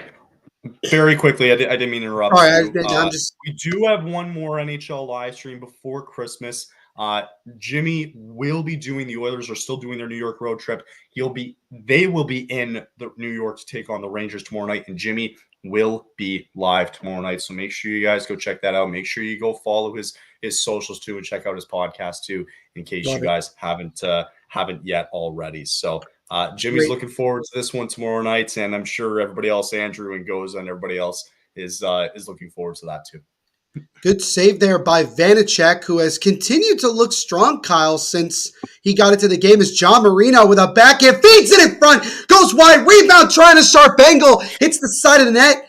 Devils putting on some good pressure here, but the puck comes out as now McDavid looks to try to get around, drops it off to his teammate. Nugent Hopkins tried to get it over to Hyman, just out of his reach. Hyman regains it. Top of the point, Bouchard with a shot that's deflected just wide of Vanacek. Devils will settle here just about 6 minutes into this second period. Devils tied it up thanks to a goal from Jonas Siegenthaler. Vanacek Kyle has stopped so far all 9 shots that he has faced since coming in just 5:24 into this game. I mean, and that too, like just shots on goal. You're letting Edmonton back in a little bit, but still, like it was great pressure, great screening in front of the car there too on that, on that one game tying goal there. And like I mentioned earlier in that first period, man, it certainly wasn't over because of look who they have on the other side and nets. And you said it too earlier, like it's gonna be a good finish. And like you pointed out there, it's I'm excited for how this game's gonna end. I am as well. This I think has been as advertised as that puck comes off the backboards and comes right in front to Picard and he'll cover. Yeah, there you go, getting some love. He's getting all the love. Jimmy's getting all the love. Jimmy's a star. Jimmy's a star. There's no question about it. The true celebrity of THPN. I don't know if I got that. I'm kidding. Oh, okay. You know what, Neil? You're right up there too. You're battling with Jimmy. I'm battling now, but couple of fun things that I noticed as well, Kyle. Nico Hischier skating in his 401st career game in the NHL. He celebrated his 400th career game again when they took on the Flyers on Tuesday. And Dawson Mercer, who scored the first goal for New Jersey, he is skating not only in his 195th career game, but his 195th consecutive game. He has still yet to miss a game in his NHL career. He has played in every game since getting into the NHL a few years ago. It doesn't feel like 411 games. 401. Sorry. Oh, sorry, 401. Sorry. It doesn't feel like that. It feels like only like 250. I'm like, okay, yeah, that's about right. He's been in the league. But we have to remember, Nico Hischier, first overall pick way back. I say way back like it was 10 years ago. Way back in 2017-18. And that actually brings up a very interesting topic, Kyle. I don't know if you saw it. But Nolan Patrick, the former second overall pick in that year's draft. Right. On the Players Association website, it said that he had medically retired from the game. And then I think it was Elliot Friedman or Pierre LeBrun said that this is not true. He has not retired from the game. Elliot Friedman did report that Nolan Patrick denied talking to him, but family members reported that he hasn't retired yet. But like you mentioned, like the injuries were just stacking up for this guy, right? And concussion after concussion, man. Exactly. Concussion after concussion, right? And I think that's just it's been unfortunate, and I hope that he can kind of find a way back a little bit because you have to remember he was the number 2 overall pick? Yep, number 2 overall pick in 2017-18. Yeah, man, it's just I feel for him, man, and I really hope he comes back. So hopefully, and so what? Is he still injured right now for Vegas, or where are we at with that? I don't know where he was because I don't know where he's at because the last time we heard him, he was put on LTIR with Vegas last year, I think it was. Which is again, it's just he has had a boatload of injuries since he got into the league, and he never. People want to say he's a bust, and I guess from that perspective, you can say he is. I just think that we never got to see what he could truly be full-time healthy. I think it's unfair.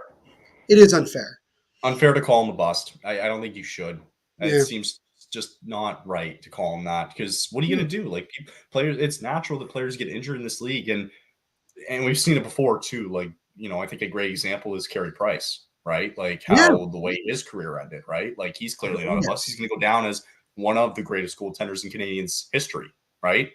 So no question. I think it is a little bit unfair to call him a bust. I can see why people would say that, but it's like just goes and mentioning here real quick, like it's concussions, right? Like you have to be you yourself are more important, right, than being an NHL player on the ice, right? And I think that's just what we're trying to reiterate here. Yeah, and so obviously whatever happens for Nolan Patrick, wish him nothing but the best, and hopefully that whatever decision he makes, I'm sure everybody will absolutely understand. Is now a shot there from Fogle gets kicked aside by by Vanacek. Oilers have really actually started to put on some good pressure over the last couple of minutes, currently out shooting the Devils 17-15. So again, after somebody scores, the other team seems to then all of a sudden pick it up. And right now it's Edmonton, who went from being up 2-0 to now we got a tie hockey game again. Ladies and gentlemen, we have a special guest joining us. We do. Oh, there he is. Jimmy. There he is. What's good, fellas? How we doing? Good. How are yourself? Well, as you can tell, I'm in the Christmas spirit already. Christmas is in a few short days, and I'm just I outdo feeling, everybody. Yeah. I have The tree. I have the tree, and I have this jersey. We've been trying. You got but seriously, guys, I'm feeling pretty good. Thank you guys for allowing me to invade your stream for the next few minutes. Yeah, whatever. Holy smokes, what a save. I'm sorry, I have to cut you both off. Vitek Vanacek with a phenomenal save. It hit the post. He was out of position, dove back, and somehow denied Zach Hyman of a goal. Hyman can't believe it. I literally just saw a replay of that. How in the world did that not go in? Oh, it hit the post, hit his back, and then he was able to cover it. That nearly got the Oilers the lead back there, but that could have been a disaster. And again, Jack Hughes with another turnover in the defensive zone, nearly costing him again. I don't know. It got deflected off the leg.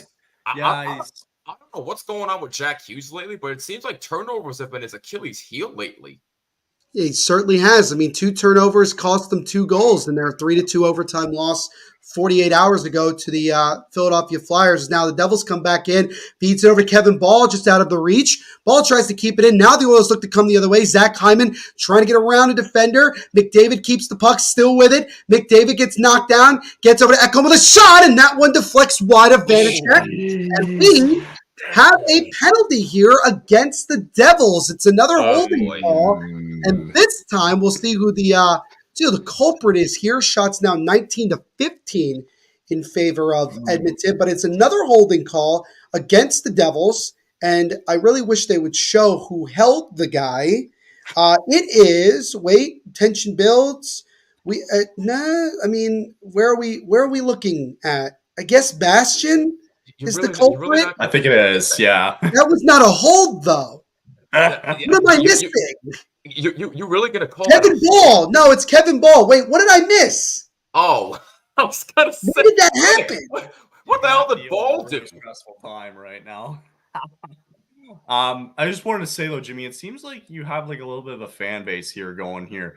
I don't know what you do, man, but you clearly have a big fan base here. Kyle, let me explain something. Andrew H is a personal friend of mine as well as Neil's. Him and I, we talk a lot. I known him since college, so we go back a ways. But I don't know what I've been doing lately, but I seem to have grown a following not even a few months in on this network. So love it. I must be doing something right. Love it. And just reiterating that, Andrew H. also said that you need Jimmy Neal to do the stream for Devils Rangers. I think that's going to happen. Yeah, whenever the Devils and Rangers actually play, whenever the schedule decides, once in like 40 games. Yes. The next time they play is in February, I believe. I think you're right. You know what I'm talking about? I think you're right. The Devils don't play Carolina till like almost the end of January. What? We haven't played them yet. We haven't even played Carolina yet this season. Wow. We'll get that. It really do be the dream team, though, right here. I love it. The dream team. I like that. All right. But before, I know we're, as Neil, you can let us know if something happens here real quick on the power play, but we have Jimmy here. My job's just to let everybody know what's going on. Eric Haller drops it off to Mercer with a shot, and that one gets blocked to the right corner.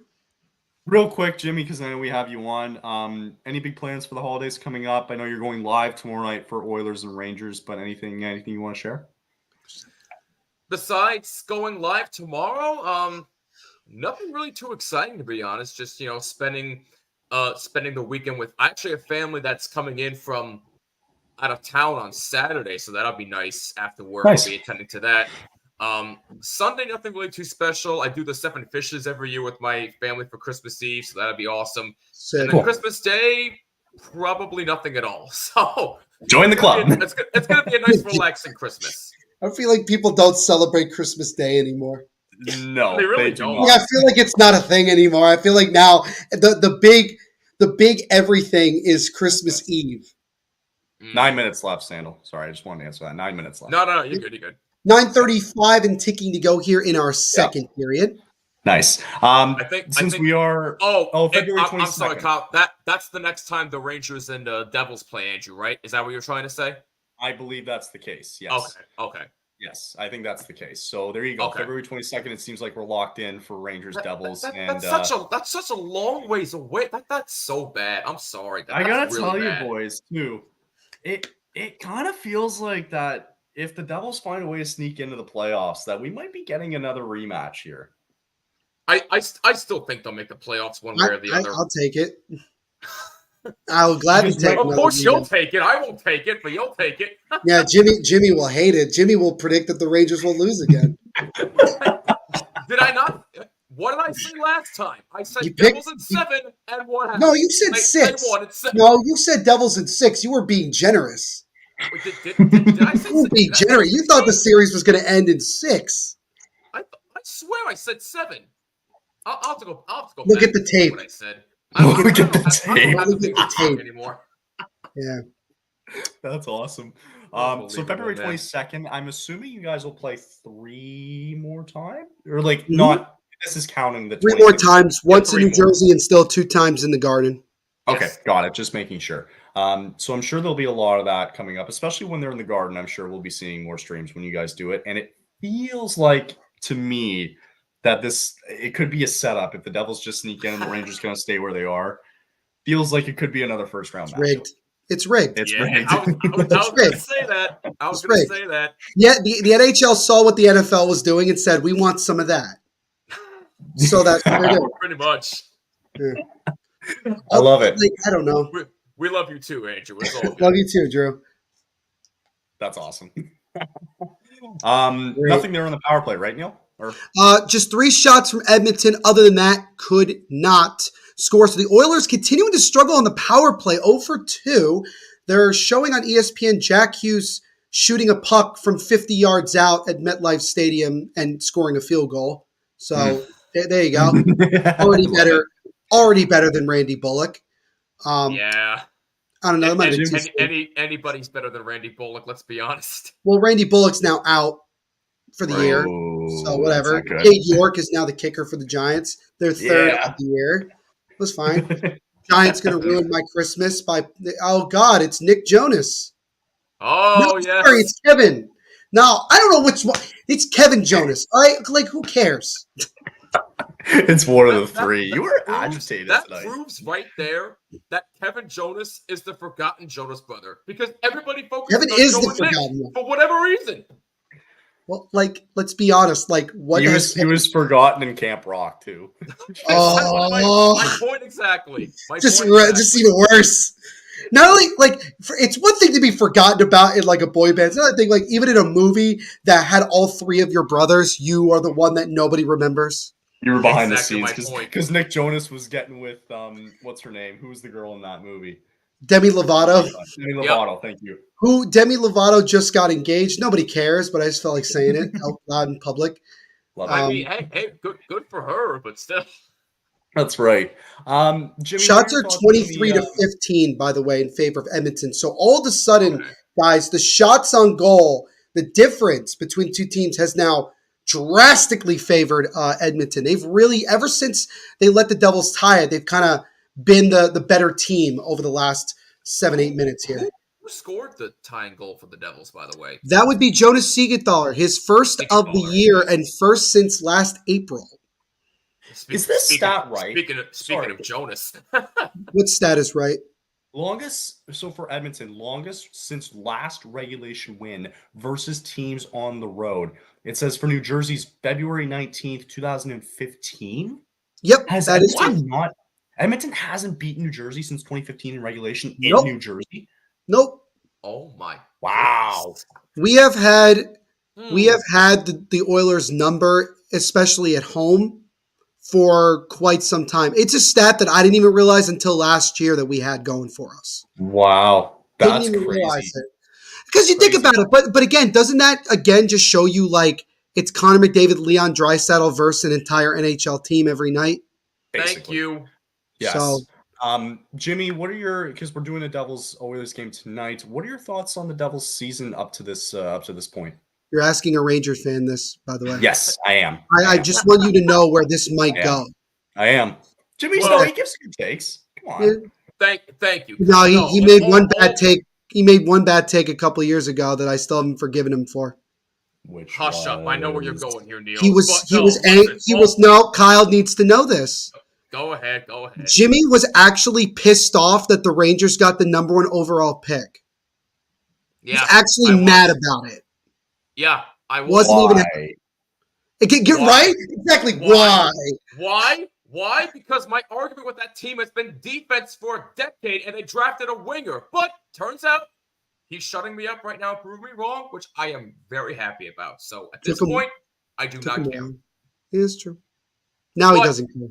But anyway, no. All jokes aside, here, I am kind of surprised that the Devils are where they are right now. I personally was expecting them to be fighting for the Metro Division with Carolina.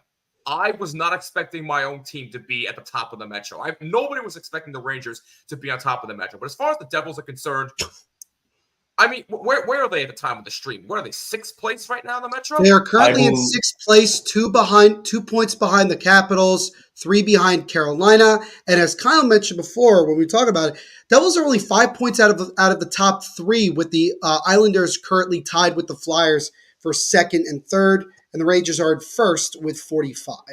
Correct. Islanders are tied with the Flyers. Who the hell? This season's so weird, man. But no, listen, look, as far as the Devils are concerned, I mean, look, again, all seriousness, no jokes. This team's goaltending is terrible. I mean, I've never seen a goaltending situation quite like the Devils. Look, Yes, you have. Yes, you have. It's called Go Look at Carolina. That is true. That is true. But how about the other team that the Devils are playing tonight? That's a fair point. But no, dude, we literally saw Akira Schmid last year play out of his mind. Came out of nowhere. All of a sudden, we're thinking, wow, he's actually going to be their future starting goalie. And now, look, he hasn't been horrible per se, but he's not the Akira Schmid that we saw when we first saw him coming to the playoffs last year. That's the Akira Schmid that I was expecting to see, and we haven't seen it. Vanacek, I don't know what's going on with him, but he seems to have been lost lately. But it also doesn't help that the Devils, for some reason, cannot defend as well, and they just aren't scoring in bunches as we're used to be seeing. So I don't know what's happening with this team right now, but I expected a lot better from the Devils. I really did. To interrupt real quick, Go ahead, because there was a question posed for Neil. Do you think the Devils should have retired Breland's number 18 number, Neil? Yeah, 100%. He is getting his name in the Ring of Honor in January when they host the Dallas Stars. I mean, Sergei Breland is the only player on the Devils in their history that won all 3 cups that doesn't have any sort of honor. And I get that Sergei Breland doesn't have any Devils records. His stats are, not out of this world, but he was an integral part of all 3 teams. He stayed on this team his entire career. He's now worked with the Devils in terms of, being a coach. Now he was coaching in the minor leagues. Now he's coaching up here in New Jersey. Like, he is in many ways an embodiment of what the Devils have always been about. And so I think that while it's great that he is being put in the Ring of Honor, I feel like it's a cop-out, because there's been people like myself that have wanted his number retired. It should be retired. And instead they're like, well, we'll put him as the Ring of Honor. After having the Ring of Honor, not putting anyone else in for about 5 years, and now just deciding now we're going to do it again. So, like, for me personally, I would like to see Breland's number be retired, but I know that that's probably never going to happen. I personally agree. They should have retired his number years ago, if I'm being honest here. Yeah, they should have, but it's just I think if Lou Lamoriello had stayed on, which I'm really glad he didn't. When you think about it, um, I think it would have been done. But Right. you have a new ownership, new general manager, but you do see how much the Devils respect Breland as a player and as a coach and what he's always been about. So I think Sarge definitely deserves that type of respect and deserves that honor. But again, I'm not the one that's in charge of that. But in my opinion, he should have his number retired.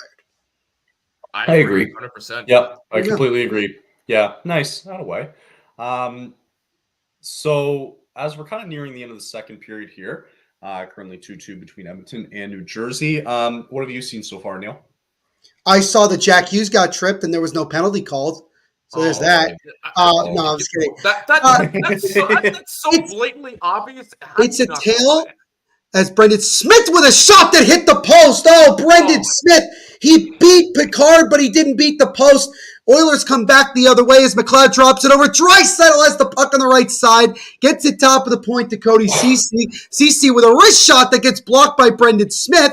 And Smith will bank it off the boards and out. But Brendan Smith almost got his first goal as a Devil in year 2. But, almost got one there. Yeah. Wait a minute. In 2 years with the Devils, he hasn't scored one goal with them yet? Nope, he was the only player on the Devils last year to not register a single goal. So, wow, don't know what to tell you about that. There's a love-hate relationship with Brendan Smith. 1 minute he looks good, the next minute he's taking stupid penalties and getting fined for being an idiot. Yeah. So, goes here as a drive from Bouchard goes wide. There, Oilers with some good pressure here in the O zone, as they still have it in now, as Hyman drops it over now to Connor McDavid, stops on a dime, leaves it for Nugent Hopkins, still has it now over to Bouchard, waits at the right face-off dot, tries to make a pass, blocked by Jack Hughes. Oilers continue to put on some good pressure here, but finally the Devils chip it out.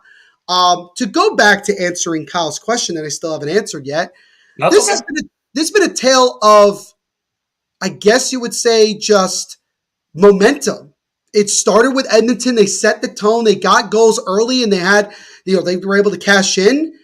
But then the Devils, after making the goalie change, kind of settled in, started making some plays, generating some offense, and eventually they found some goals. They're already having more success than they did the last time they faced Calvin Picard. They only scored one time the last time they faced him.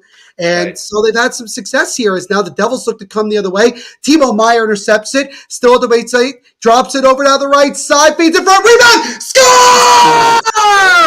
It's Timo Meier! His first goal and point in nearly a month! And the Devils have taken the lead! It's 3-2 New Jersey! Heck of a goal. That's pretty sick. It is Timo time at 9:08 p.m. Eastern time as he finally gets himself a much-needed goal. Mercer throwing it in front.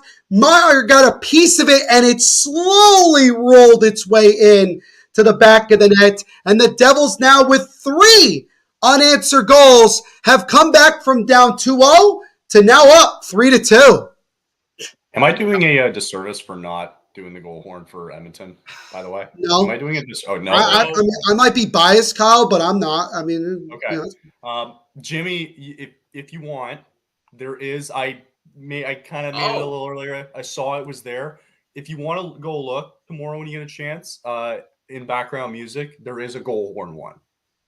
Interesting. So it literally says goal horn. And if you want, this is the first time we've ever done this, so we're trying something new tonight. So if you want to use it tomorrow, by all means. Goza, you might get your wish tomorrow, my guy. I just might use that.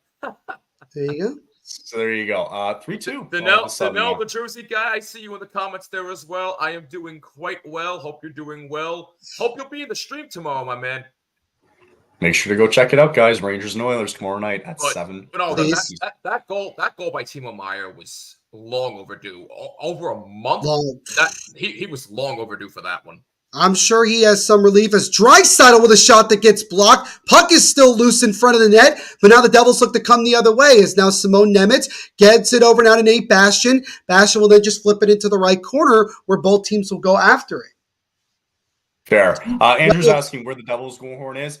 I don't want to get copyrighted for any reason. I was going to say that. No, I don't. I think playing the goal horn is not the copyright problem. It was that then when you start playing the goal song is when the copyright's going to have a problem. Yeah. If I can find a way to figure it out where I can just do the goal horn, I will let you know. There you go. Got you. I'll figure it out. Brendan Smith with a shot that just goes wide. Brendan Smith really wants that goal tonight as this puck goes all the way down. No icing. The ref waves it off. 100 seconds to go in this second period. Devils started the period down 2-1. They are now currently up 3-2. Moments ago, about 2 minutes ago, Timo Meier getting himself his first goal in over a month to give the Devils a lead as Jack Hughes now stops. Turnaround shot goes completely wide of the net. Now the Devils will get to it. The Oilers get to it. Bouchard will settle it here with 1:15 and ticking to go in this period. Brendan Smith, 13 and a half minutes of ice time, has one shot and one hit. That shot that he had before that hit the post doesn't count as a shot on goal, although I argue to say that it should be counted as such. It should. Okay. It should. Yeah. Just personally. And to Jimmy, if you can find a way to do you download it as an MP3, but if you can find a way to just do the goal horn for the Rangers tomorrow and find a way to put it in, go ahead. Yeah, go ahead. I can definitely find a way. Absolutely. YouTube to MP3, boys. That's what you use. That's what I did. That's not illegal at all, I think. Nope, absolutely not. By the way, Kyle, I talked about this before. Remember, Oilers goal differential, first period, plus 10. Mm-hmm. Rest of the game, minus 14. And it's showing again here in this second period. Ouch. It is. And I can't believe it's been 3 unanswered right now. This game could have gone sideways real quick the way it started. And now all of a sudden, Hard can't make a save to save his life now. Yeah, no. Cody Ceci with a shot that is stopped. Puck is loose. Both teams getting to it. Nugent Hopkins lost it. 3 seconds to go in the period. And that will do it. So the Devils, who had that momentum going into the second period, grab it with both hands, and thanks to goals from Jonas Siegenthaler and Timo Meier, 2 of the Devils' 4 Swiss players, I might add, are the ones that get the Devils the 3-2 lead. They are 11-1-1 when leading after 2 periods of play. And so the Devils now with the lead after 40. Gentlemen, your thoughts? Jimmy, you take over. Yeah, let's let Jimmy go first.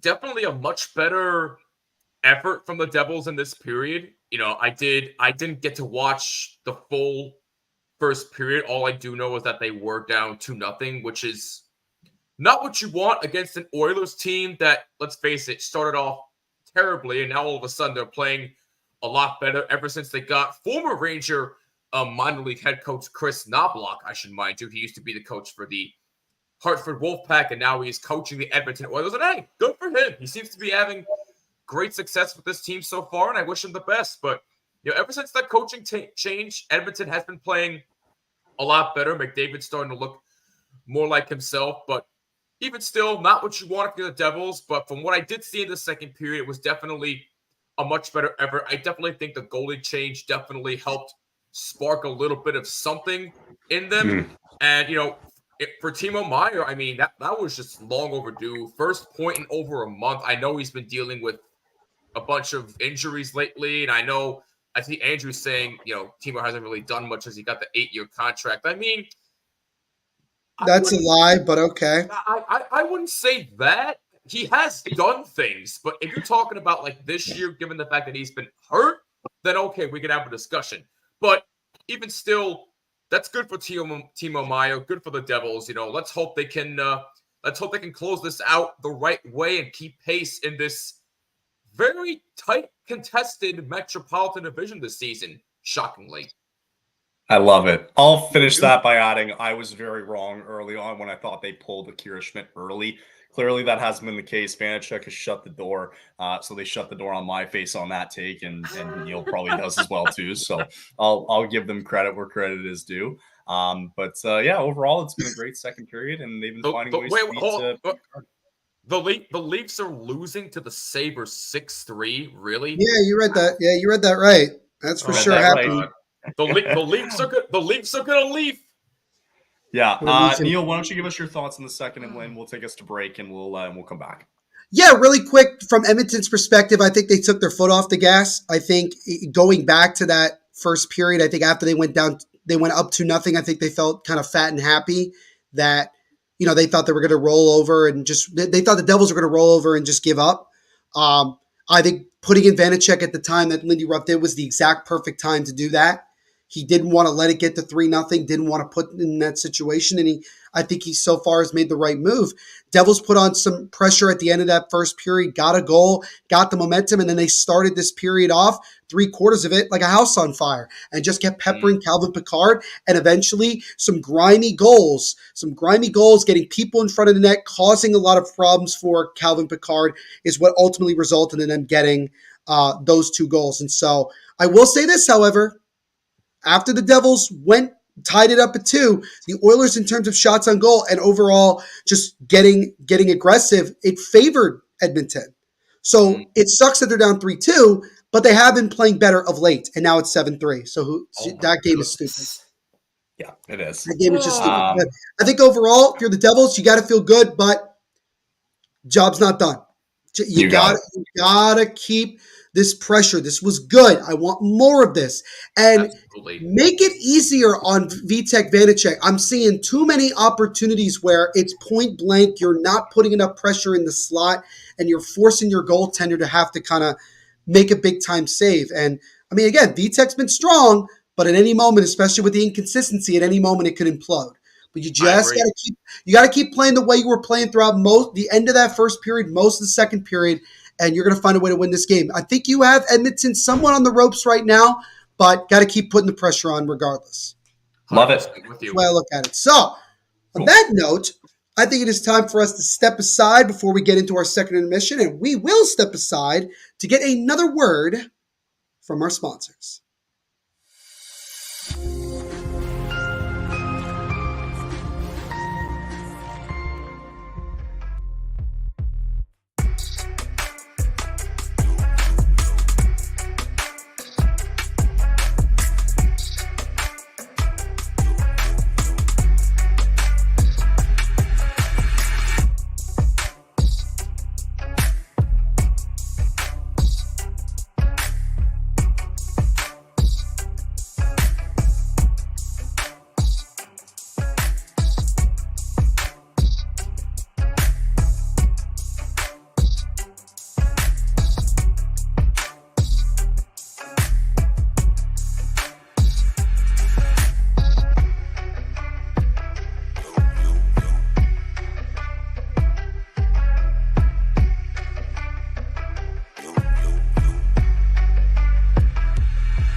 All right, we'll give Neil a minute to come back here. But we are currently in intermission, and I'm just seeing now that it is not 7-3 anymore for the Sabres. It's now 8-3 for Buffalo in Buffalo. But yeah, so we're currently at 8-3. 8-3. Freaking believable. For the Sabres now over the Leafs. And we're currently at intermission. And welcome everybody back here to our second intermission report. Sorry, Kyle, do you want to finish? I'm sorry. Was that No, go ahead. No. I'm sorry. It's all good. I'm very sorry. So rude. You're late to your own intermission report. What's I was doing something, Let me have my, Jimmy, man, I don't need this. I love you, man. You know that. You want me to do this to you tomorrow? You want me to just be, you know, you want me to just jump in without warning? Hey, in all seriousness, if you want to pop on my stream tomorrow, be my guest. No, I'll do you one better. I'll come to your house. Oh, I live 2 minutes from your house. I will go and come to your house. Not even. So there you go. Goodness. But is the season to. No, seriously, 3-2 New Jersey after 40 minutes of play. Neil Villapiano alongside Kyle Manifold, and also our good buddy Jimmy Finizzi as well, who joined us in the middle of that second period. He's going to be hanging out with us the rest of the game, unless I feel like kicking him out, which I won't. You have the capabilities to do it. I have the capability, but I'm not going to do that. I may have the capability, but I'm not going to do it. I'm not a heartless person. Give me a break. Yes, you are. I'm kidding. Wow. I'm kidding. What have I done to deserve that? I've got no comment on that one. That's fair. That's but funny. After 40 minutes of play, Devils are the ones who are up by a goal. It was 2-1 going into the second period, and then goals from Jonas Siegenthaler and Timo Meier, with Siegenthaler having not scored in 8 months, and Timo Meier having not scored in a month. Both get goals, very needed.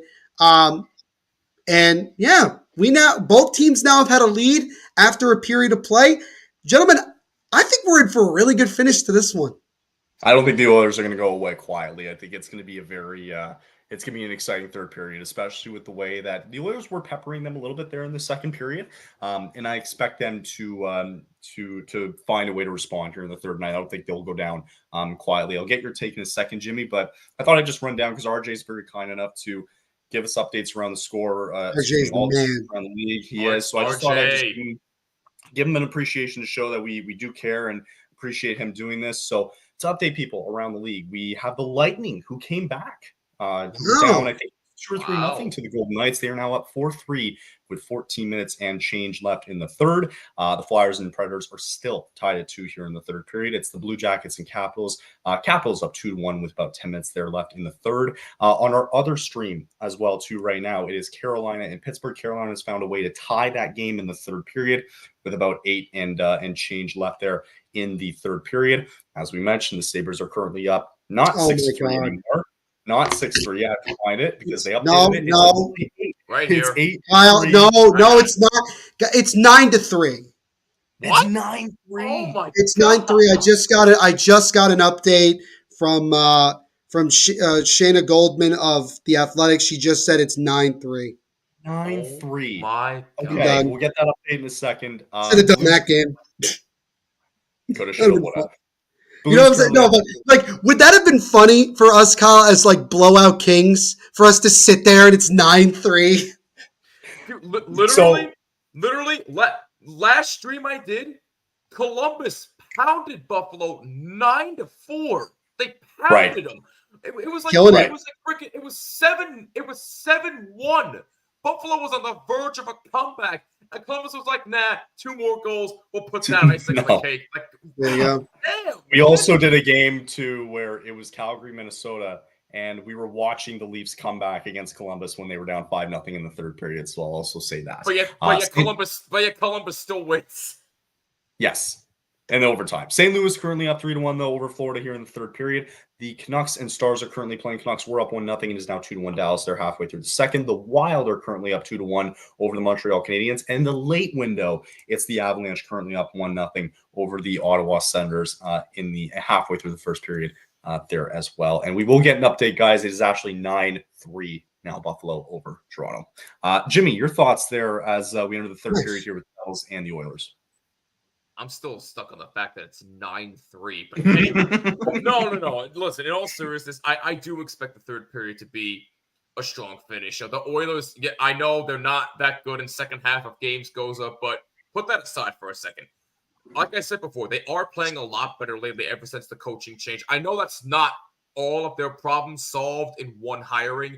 I know they still have a goaltending problem, but even still, like I said, McDavid is starting to look like McDavid again. Draisaitl is starting to look like Draisaitl again. So don't expect this Oilers team to just pack it in right there. They're going to find ways to continue to absolutely pepper Vitek Vanacek in any way, shape, or form. So if you're the Devils, you need to find a way to absolutely buckle down on defense and help out your goalie. I cannot stress enough how important it is to help out your goalie in this league. Because if you don't, you're going to cause terrible turnovers, and your goalie is going to end up paying the price later. Because ultimately, the goalie gives up the goal. The defense can only do so much. Look, I understand it's a team effort, but the goalie can only do so much. So if you're the Devils, help out Vanacek.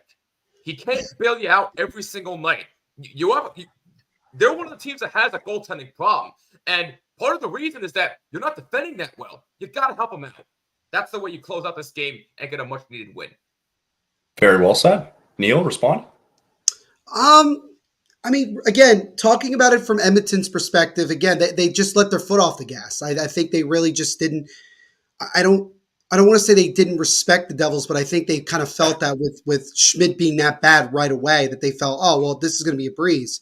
And then the Devils made what has so far been the key moment of this game, which is you pull Schmidt after he saw just 6 shots, and you put in the Vitek Vanacek, and that so far has completely changed this game around. It's 3-2 Devils, by the way. In case you are wondering, 3-2 Devils after 40 minutes. Second intermission. In intermission, yeah. So from Edmonton's perspective, you gotta, obviously it sucks you're down 3-2. And I'm sure every Oilers fan right now wants to punch a hole in the wall after being up 2-0. But you gotta look at the end of that period and say, we started to pepper the Devils with shots. We started to get back to our game that we were before. We just got to keep pushing here. The goals are going to, we're going to start getting some opportunities, and we got to put the puck in the back of the net. And then if you're New Jersey, a lot of, I agree with a lot of what Jimmy was saying, and that is that the Devils do have to give more support to Vitek Vanacek and Akira Schmid when he's playing. They have to do a better job in the slot. They leave too many guys open. You saw that on the Ryan McLeod goal. You've seen a couple of opportunities where Edmonton had the puck pretty close in and could have easily scored if it wasn't for some blocked or missed shots. They have to do a better job of supporting. I think that really, it has to be a collective effort. It's not just one or two guys. It has to be a collective effort. And then from the offensive perspective, this is the first time, this is only the second time in 6 games that the second time in 7 games the Devils have scored more than 2 goals, which is crazy to think about when you look at the depth offensively that this Devils team has. They have to find a way to get a couple of more goals. If they got to win this game 5-2 or 6-2, so be it. This is just reality, is that you have to put it to a point where it is unreachable for Edmonton to think, even with McDavid and Draisaitl, that they can come back in this game. Right now, the Oilers are somewhat on the ropes. They're pretty affected by the fact that they went, I won't do it when they play in Vancouver. I'm not staying up till 1 o'clock. They already did. They do play them in New Jersey. They do play in New Jersey, but I'm planning on going to that game, so I won't be able to. So unfortunately for you, Connor, it might not be till next year. Although I can do a Canucks game at some point this year. It's not like I don't. It's not like I can't. But what the people want to see is Rangers Devils. Right. Give the people what they want. We know. But one of these days we'll make it happen. What are you, the honeymooners? One of these days. Swear to God. If you're too young, no, I'm too young to know the honeymooners. But if you're really like too young to know the honeymooners, don't worry about it. You won't get the joke. I know what the honeymooners is. If you lost your mind. No, I'm saying to the chat, Jimmy. Relax. Okay. I'm sorry. Saying the chat, they don't know. But really, for the Devils, it's just got to be, you got to keep that pressure up. Because Calvin Pickard isn't that good, and they know it. They know. We all know it. He's given up some openings. That's why the Devils have been able to score. They have to keep it up, and they got to keep doing it. This is going to be a big win if the Devils can get it, because 100%. They've struggled so far in this homestand, and they need to get a win here. They need to get off this losing streak. It's only 2 games in a row, but still, you got to start finding ways. Even if you got to come back and win, you got to get these wins when you get an opportunity to do so. And you want to try to end this homestand on a high note. So you got Edmonton for 3rd period at least. Then you got Detroit on Saturday before you go into the winter break. You gotta get these wins, especially at home. 6-7-2 at home is not going to do it. I want to see them be 8-7-2 by the time this week is over. So they just got to put pressure. Yeah, and important in terms of like standings wise too, because a win tonight would basically you'd be tied with Washington there for the last playoff spot, assuming that if the Lightning lose tonight, depending on that outcome. But it's also important because with the next game, it is the Red Wings, and you're currently tied with the Red Wings in points right now. So I think it does specify the importance. I think for both teams, it's a very important game tomorrow night in terms of just trying to take that next step into next year and just trying to establish themselves as a playoff team on both ends. So I'm sure we're getting into the third period very soon. For those of you still checking in, it's still 3-2 as we're currently waiting for the start. And by the way, just another important thing to point out here. The Devils' next 2 games after the winter break are against Columbus, and then you have Boston. So if you finish this out tonight and then you beat Detroit, you could potentially get on a little bit of a winning streak here. And the Bruins really aren't all that this year. They're still a very good team, and we're underway in the third period, by the way. The Bruins really aren't the team that we saw last season. So if you can find a way, don't forget the Devils beat Boston in overtime last time. We were live. We were live for that one. Yes, you were. That was a fantastic call, by the way, Neil. In all seriousness, thank you. But if you can find a way to go into Boston after maybe beating Detroit, maybe finishing this game out, and you should beat Columbus. But even still, if you beat Boston in Boston, that will say a lot about where this Devils team currently stands after this winter break. And very quick, Neil, before you get into a little bit of commentary here, I just wanted to bring up a stat that I thought was crazy. The Oilers in the third period of the season have a plus 74 shot differential with a minus 8 goal differential. I just thought that was crazy to see. That right there is a description of a lot of quantity of shots, but not a lot of quality. Yep. Correct. If that makes sense. We are underway, though, in the third period here. We are. And it should also be mentioned, Devils averaging 5.3 odd man rushes per game, which is the third most in the NHL. And that has been one of the keys to the success for the Devils tonight. They've created a bunch of odd man chances that have eventually resulted in goals. So that is something that Edmonton has to clean up here in this third period. But the first things first, they got to get the next goal to tie this one up. Hold on, Neil. Timeout. Goza, no, that was not your line. That was initially Angus's line because he started that in one of my live streams. So give Angus credit for that one, not Andrew, not yourself. I'm sorry. Meanwhile, back at the ranch, Ryan Nugent-Hopkins coming into the zone, drops it off to Zach Hyman. Hopkins gets it over to Ekholm with a drive. That one is stopped. Have the opportunity. McDavid with a shot, and he scores! Connor McDavid with an open net. He gets it past Vanacek, and the Oilers have tied it at 3. Of course, it's Connor McDavid. What else fantasy do? Points. Do I do the goal horn, guys, or no? Up to you. I don't care. Okay, I'll leave it.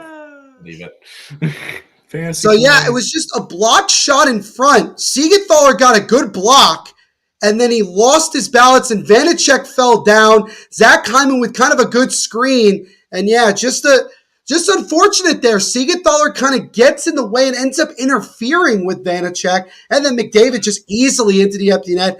Not much of an easier goal you could get there if you're 97, and it's a tie hockey game here early in the third. The amount of patience on this guy, for him, he could have just shot it right away, right? But no, right.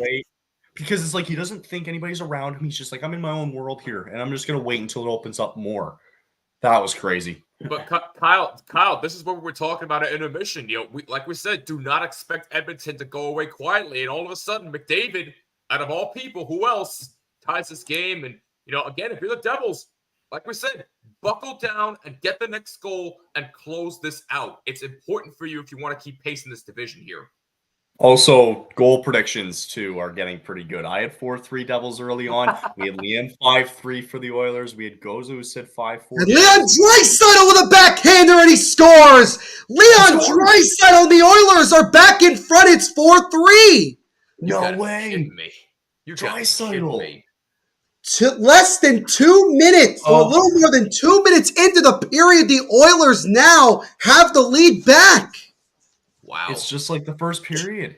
The dynamic duo strikes again. Wow. Bad turnover by Kevin Ball. Just gives it right to Draisaitl, and then he backhands it over the glove of Vitek Vanacek, and the Oilers now have the lead just like that again. Wow. I don't want to say Jimmy was right, but he was kind of right. He was pretty much right. So he was right. You got to be prepared here in this third period. You can just flat out say I was right. It's okay. Yeah. Now Curtis Lazar with a shot that gets fought off by Calvin Pickard. So now if you're the Devils, it's might be a 2-on-1. Here they come. Coming in with a backhander. They score again. Oh my goodness, it's Earn. And the Oilers are up now 5-3, less than 3 minutes into the period. What is happening? What is happening right Whoa. now? Oh my God. Wow. No, that was a great move. No jokes here. I'm stunned. Like I don't understand. I don't blame you. Okay, we're seeing defensive breakdowns, and now Akira Schmidt can't buy a save to save his life. What's going on here? Vitek. That was Vitek, not Schmidt. I'm sorry, Vanacek, but wow. Even still, wow. I'm legit shocked. So the Oilers have come back from down 3-2 to now they are up 5-3. So we're kind of back to square one, where the Oilers were up 2-0 before the Devils scored 3 unanswered to take the lead, and now Vitek Vanacek has simply imploded. That is 3 goals in under 3 minutes. Andrew's saying in 2 minutes. It was under 3 minutes, but close enough. So close enough. Wow. I'm more like it's 3 goals in like 2-ish minutes. First goal of the year for Adam Earn as Edmonton. Third goal in the last minute 9. Just with that, guys, it's Adam Ernie. They do Adam Ernie. Okay. Adam Ernie. So. Wow. I mean. What was that? It was so just going on those 3 goals, like not really breaking them down too much. Are you putting a lot of that on Vitek Vanacek or on your defense? Well, if we look at all 3 goals, the first one that tied it, I mean, Siegenthaler is in the way of Vanacek, so, can't really do much there. The goal that gave the Oilers the lead, which for some reason, that was a really bad turnover by Kevin Ball in his own zone. Liam did have the prediction here. He did have the prediction, yes. He's got a prediction, so just want to share that. I think if you're Edmonton, you got to be a little bit stunned yourself that it just happened that quickly again. That's crazy. But again, just like with the Devils in the second period, Edmonton kind of had the momentum with the way their pressure was at the end of that second period, and they have grabbed it again, and they have scored now 3 unanswered goals, and they are now back up by 2. Is now, if you're New Jersey, I mean, you have to get the next goal. There's nothing. I mean, I don't know where you go from here with it having been that quick. I'm sure it's a lot of frustration and, quite frankly, again, just being stunned. And now all of a sudden they're in danger of losing their 3rd in a row and losing it in a very bad fashion. I mean, if I'm being honest here, after that 3rd goal, if I was Lindy Ruff, I would have called timeout right there to try and regroup. I think he should have called timeout after the 2nd goal, quite frankly. I was going to agree with that. Guys, it was 3 goals in 1 minute and 9 seconds to be exact. Yep. 1 minute 9. 3 goals in 1 minute 9. That's not. That's astounding. Yep. Wow. It has continued to be that type of year for the Devils in terms of their goaltending as Michael McLeod comes back into the zone over to John Marino now. Marino feeds it in front. Timo Meier gets to the puck. Timo Meier now backhands it around over to Dawson Mercer. Mercer now over to Timo with a turnaround shot that gets blocked. Mercer keeps it in, chips it over to Timo Meier now. Devils looking to try to get some pressure here as McLeod trying to get out of the way, trying to get away from the ref. Ref kind of interfere with them, but this is well, that went sideways pretty quick. This scream. Yeah. It's like the Anchorman meme. It's like, well, that escalated quickly. Oh, damn. I mean, yeah, it's like that. But Timo Meier backhands it to no one. Backhands it to no one. Well, there's no one there. Like, nobody was there. God. That's what I mean by that is Simone Nemeth with the puck. I'm just Gets it over to picturing Bratt. Bratt now at the top of the point. Wrist shot. That one gets intercepted, and that one deflects up and into the stands. 14:23 to go in this third. The Oilers with 3 goals and at minute 9 go from down 3-2 to now up 5-3 here in the third period. If this is how we... Go ahead, Kyle. I'm sorry. I was just going to quickly say, if this is how we feel right now, can you imagine how Tom Fitzgerald feels as a GM for the Devils? Oh, my goodness. I mean, do you want me to speak about that, or would you just... No, please. The system is fundamentally failed, if I'm being honest. I think Fitzgerald emphasized too much offense and not enough everything else.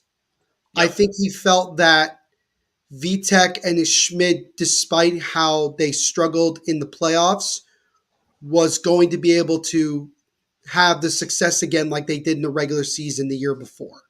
And the reality is that they've kind of gone back to the mean, where Schmid is still very young and still developing because he's only 23. I think people forget that.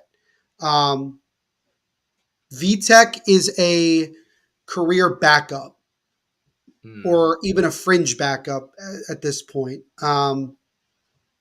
They did not emphasize defense. They did not emphasize fixing. They did not emphasize replacing what they lost with Ryan Graves and Damon Severson, as Corey Conacher is on the ice and slow to get up. I don't know what happened there. I think it's Gagne. Or Gagne, I'm sorry. I think was years ago. In the comments, Sam Gagne. Sam Gagne is the one. I don't know if they called a penalty or they just stopped play. I think they might have just stopped play. I don't think there was a penalty, but could be wrong. But I think Lindy Ruff is probably going to get fired, not because the team is not listening to him. It might be similar to what you're seeing from like when Edmonton fired their coach. That I think the Devils need something to change. They haven't done anything to change the issues that they have going on. If this isn't a telltale sign. And there is a penalty, by the way, or they're looking at it, I think, because Gagne got hit in the face. I don't know by whom, but they're looking at it with 13:33 to go in this third period. It is 5-3 Edmonton after it was 3-2 New Jersey going into the period. But thanks to 3 unanswered goals in 69 nice seconds. Nice. That's the difference in this period. And they're going to commercial break, so I'll just kind of remove this. To give you context on my end real quick, and then I'll throw it over to Jimmy. Because I am a... You want me to give you context? Is that what you just said? No. I'm giving you context. I'm sorry. I was just going to finish my point before you... Oh, go ahead. Yeah. So I think the team is kind of a mess right now. I think the injuries affected them. I think not having goaltending is affecting them. Not having defense is affecting them. And when their offense is not on point, this is what you get.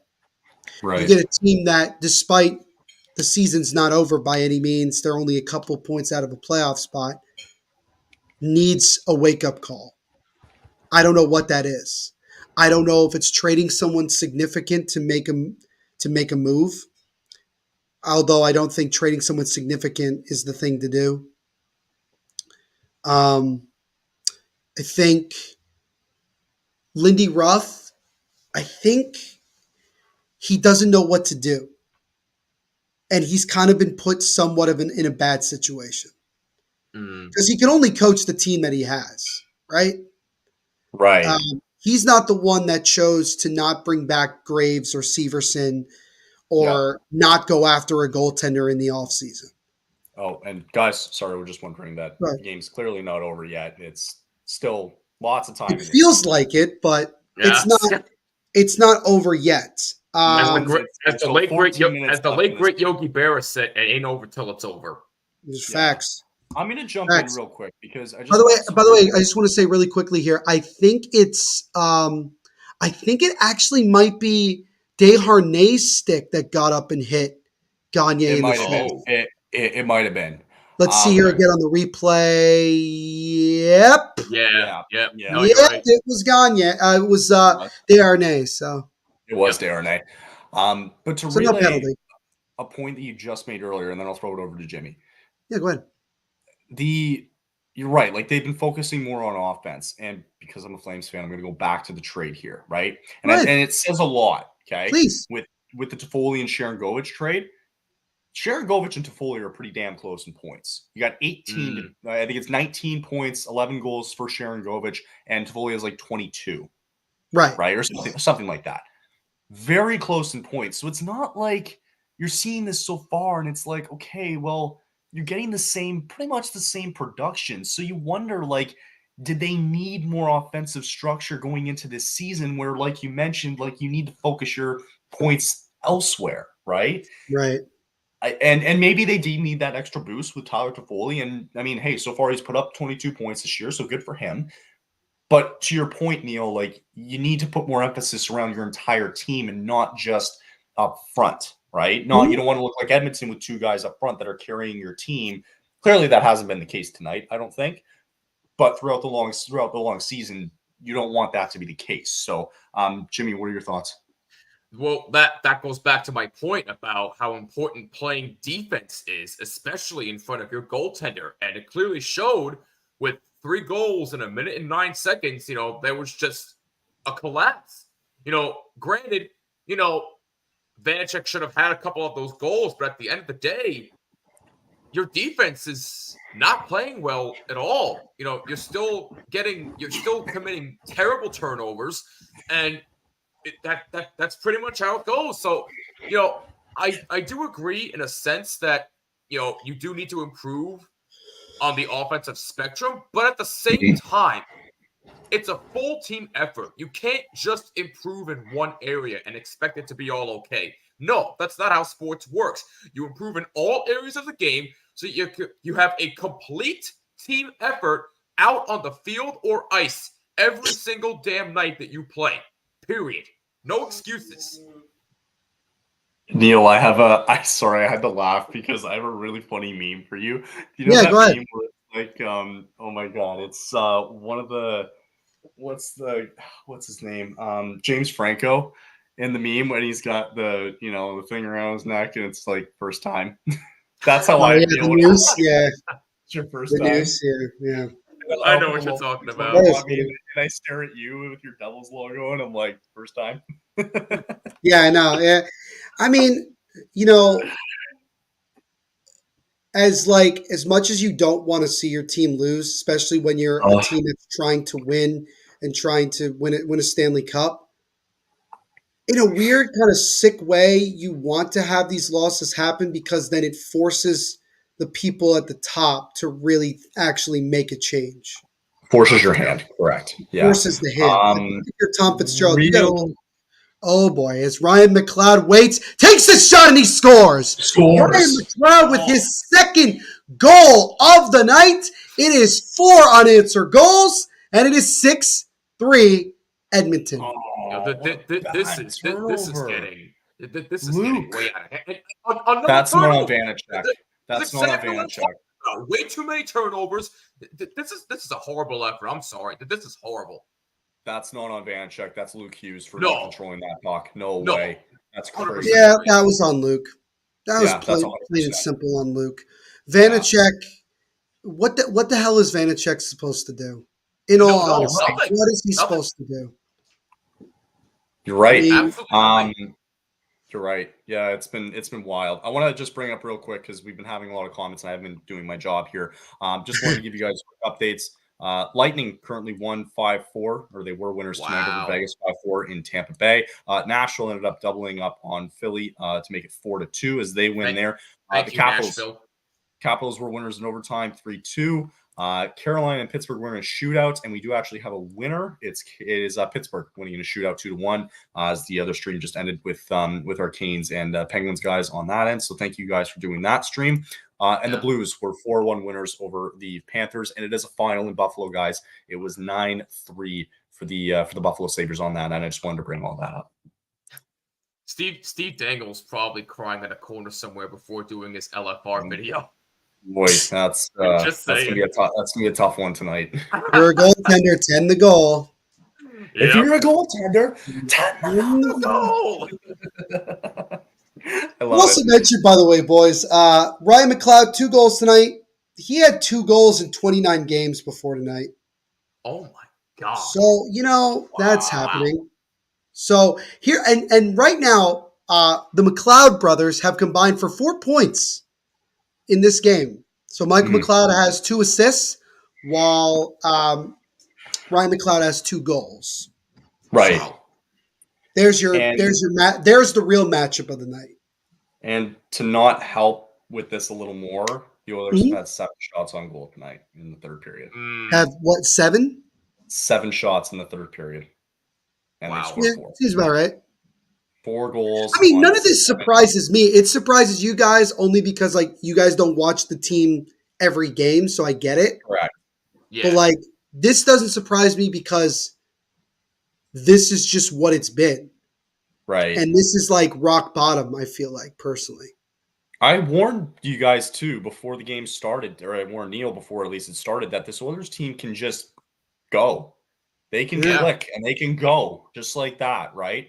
And just to reiterate, it was the third period. In this third period, they've had 7 shots on goal, which has resulted in 4 goals. And as Andrew mentioned, you guys have been kind of left out to dry in that one. Donal mentioned he just noticed something that the Oilers are in New York Metro area and noticed that the Islanders, Devils, and Rangers are playing on ESPN Plus against the Oilers. I totally forgot the Rangers were on ESPN Plus tomorrow. Well, thank God I have a Hulu account, so there's that. That works. Yeah, and Andrew mentioning earlier, they can just rise up, and that's all it is. So we got a little bit of time here because it seems like it's going to go this way here for the rest of the third period. But if there's any telltale sign, Neil, for these guys to do something, anything, right, in terms of off the ice, whether it be making a move, firing somebody, whatever it may be. Yeah. It's alarming because of what happened with Akira in the first, and they pulled him because they didn't trust him in net early on. And Vanacek, for the most part, held the fort until this third period. And now you go into your next game against Detroit on Saturday thinking, who do you start? I think you call up Nico Dawes at this point. You might have to. Thinking that. I think you got to try something. You do. Making a trade. You can't make a trade because of the roster freeze, obviously. Correct. So you can't do anything about it now. But the season is slow. It's not like where Edmonton was, where the season got out of hand right away. Right. It's that the season for the Devils has been slowly slipping away throughout the year. It's not like it is a quick, go from high to dropping like flies. It is, we have slowly kind of just gone like this. Yep. We're going in the wrong direction. And again, we're going to finish tonight and probably still only be 3 or 4 points out of a playoff spot. Correct. But this is unacceptable. It feels further. It feels like we're 15 points out of a spot and there's no hope. Sure. And it's it's just not. It's just awful. Like this is what I got used to seeing prior to last year. I got used to seeing the Devils getting blown out and embarrassing themselves on a nightly basis. Like it Right. wasn't. And so to go from like what they did last year to where this year they don't know, they can't win at home. They can't get a, they can't get, goaltending at all. Their defense is awful. It's pretty hard to deal with. Grasp. Yeah. Yeah, pretty hard to grasp. So I mean, I don't know. No, I've really run out of words. Words. Like I've really run out of like what I think makes the most amount of sense. Jack Hughes tonight has been awful. Yeah. 3 Agreed. shots, and that's it. He hasn't done jack diddly squat. Jack Hughes, funny. Yeah, that was with intention. For him to go from having the game that he did where he turned over the puck twice and pretty much single-handedly lost us the game to then coming out tonight and doing nothing is really sad for him. I think this team is very emotionally banged up. Emotionally. So you think they're coming off the high from being the Rangers last year to losing in the semifinals to they're coming off the playoff high from last year? Is that what you're saying? I think they're getting a big taste of humble pie in many ways. Okay. I think the Devils came into the season feeling that they could just do what they did last year and it would be good, but every season is different.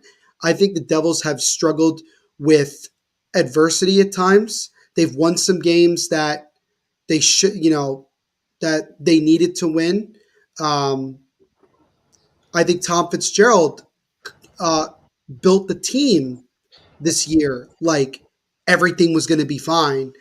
Right. VTech's going to be fine, all this, and it wasn't. It just was not fine. And the problem started in the second game of the year, losing in a shootout to the Coyotes.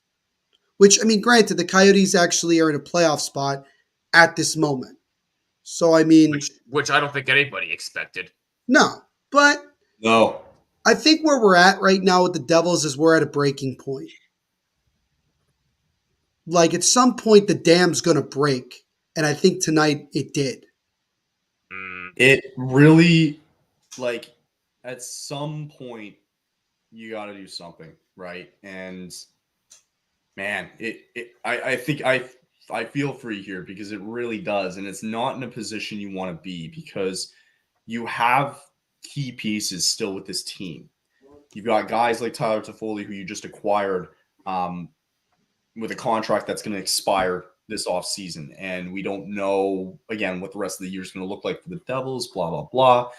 But just in terms of tonight, it's not like a question of who was worse between goaltenders and defense.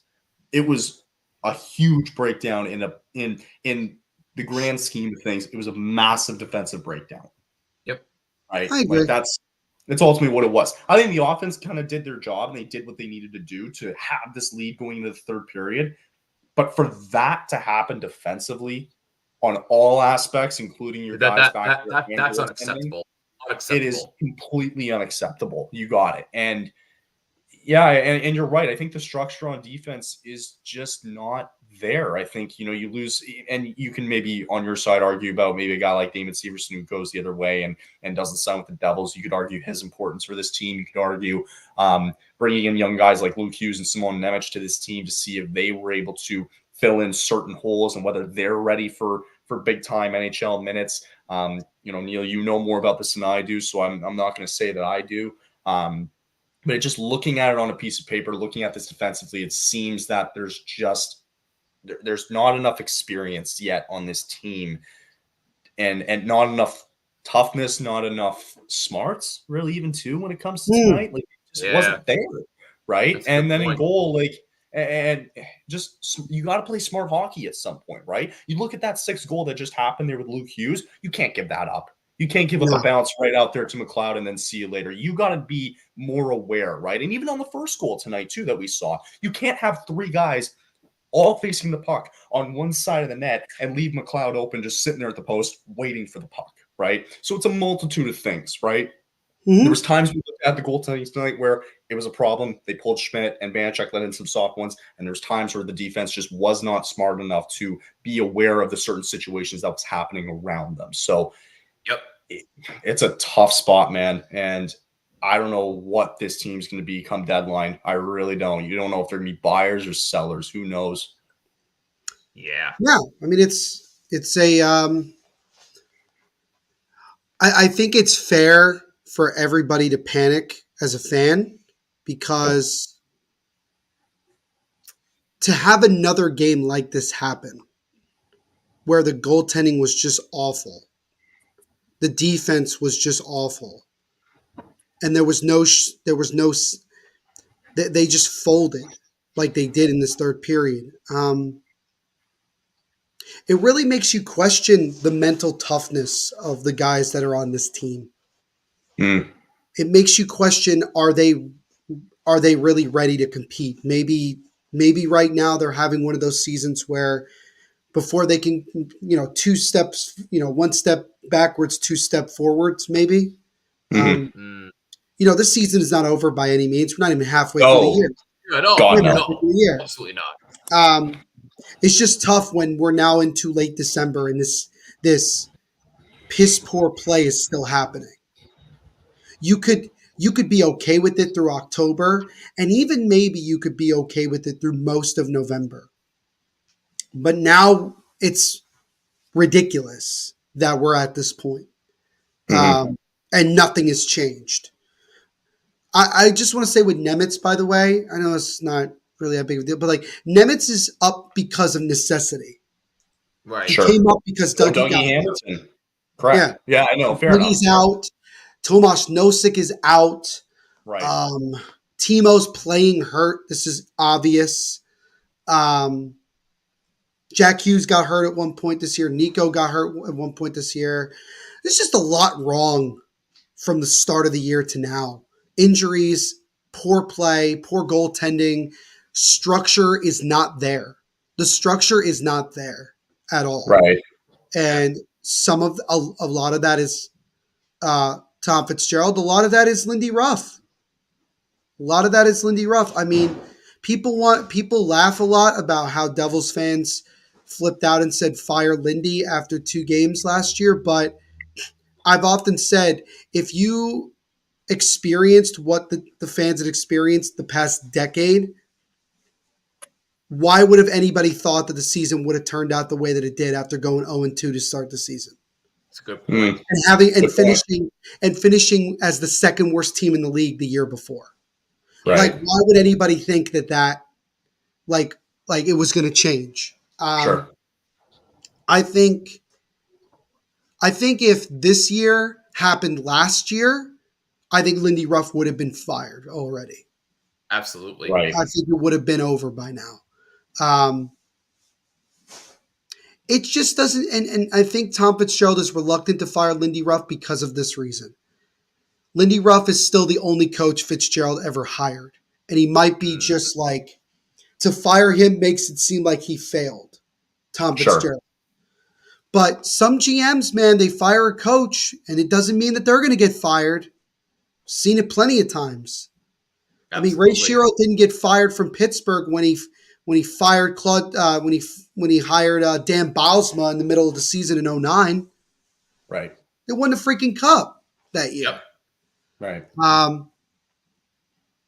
But the Devils need change. I don't know what that is. I don't know where it's going to come from. I don't know when it's going to happen. But it has to happen as soon as humanly possible. It's like this is the turning point. It feels like this really feels like the turning point. I mean, how many more games at home? Yeah.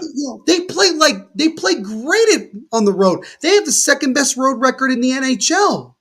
Yep. But the second they come home to play in New Jersey, they look like a completely different team. Yeah, I don't know what it is with teams not playing well at home. Look, having a great road record is one thing. That's all fine and good. But I legit don't know. What is their record at home right now? And I'm assuming now that the game is with the loss coming up in about a minute, they will drop to 6-8-2 at home this year. Wow. Yeah, that's not a good look for a team that was a playoff team last year, for a team that was expected to do great things last year, that built up quite the fan base, mind you, as they are the only team remaining in New Jersey. So based on that perspective, you're expected to do much better as a home team than you are. Now, granted, you should balance both, but even still, you got to be a much better home team than 6-8-2. That's inexcusable. Inexcusable. Yeah, nailed it on the head. We are coming down to the last couple of seconds here as the Oilers are going to snap their 3-game losing streak and get themselves quite frankly, a much-deserved win, scoring 4 unanswered goals in the third period and come away with what ends up being a blowout 6-3 win on the road in New Jersey. And for the Devils, they will now drop their third in a row, and that will do it. So it was a tale of 3 different periods in this one, I think is fair to say. That was the most shocking start to the third period I've seen all season. Yeah, I don't think I've ever seen anything. I haven't seen that in a long time. I have not. I mean, the Devils, I saw them score 4 unanswered goals in the third period a couple weeks ago, so maybe this is, for me, it's different. But yeah, I mean, simply put, they all just seem so lifeless, and they all seem like everybody should feel sorry for them. It looks like they're all going off the ice, heads down, dreading off the ice. Someone's got to be pissed. Yep. Why is no one snapping their sticks down the hallway? Why is nobody snapping their sticks at the boards there? Everyone's going in with this sad attitude. Somebody should pull a Jacob Trouba and throw their helmet. They're all going in with this sad attitude, like you guys should feel sorry for them. The only people that should be allowed to do that are the fans themselves, because they can't. Because the fan. Because no. I'm saying just because the fans, what can we do? Correct. I tell people all the time on the podcast, us as fans, what? No, go ahead. Yeah. Thank you, Andrew. I appreciate the compliment. We do appreciate you. Thank you, Andrew. Yeah, we appreciate everybody as always. I'm sorry, I didn't mean to be all doom and gloom and stuff like that. Dude. We get it, man. We get it. Dude. Hey, listen. You know what? I could be Syracuse football. I could be Syracuse football right now, losing 31-0 at halftime. Oh my god. Could be that. Oops. That's not good. You guys have bumper carts outside of your arena? Do we have what? You have bumper carts outside of your arena? Yeah, we have a whole little winter village outside the Rock. It's kind of cool. Oh yeah, I forgot they did that. Yeah, so there you go. There's your positive thing for the day. But I think I mean, I don't know, man. It was a bad game tonight. We got time, man. The fans are definitely pissed. There's no question about it. Right. If I was at the Rock, I know what it would be like right now. I know that. Sure. You know the atmosphere. Yeah, I agree. I think if you're the Devils, the embarrassment's got to make you angry. The embarrassment of losing that game the way you did has got to be somebody's got to close the door before Lindy Ruff gets in there and just let it out and just hammer everybody, including themselves. I don't know who that is. And that's the other thing that's concerning to me, guys, is that I don't know who the leaders of this team at times are. I don't know whose voice is being heard and whose voice is not being heard. Yeah. That's kind of the worrisome part of it all. I think that Tom Fitzgerald has to take a really good look in the mirror and admit that how he went about this was completely wrong. And that he needs to do something. I don't know what that is. I just don't know. Do I think Travis Green could be the answer? I don't know, guys. I don't know. I say Travis Green because he's the assistant coach look who they fired in St. Louis. Craig Berube. It's true.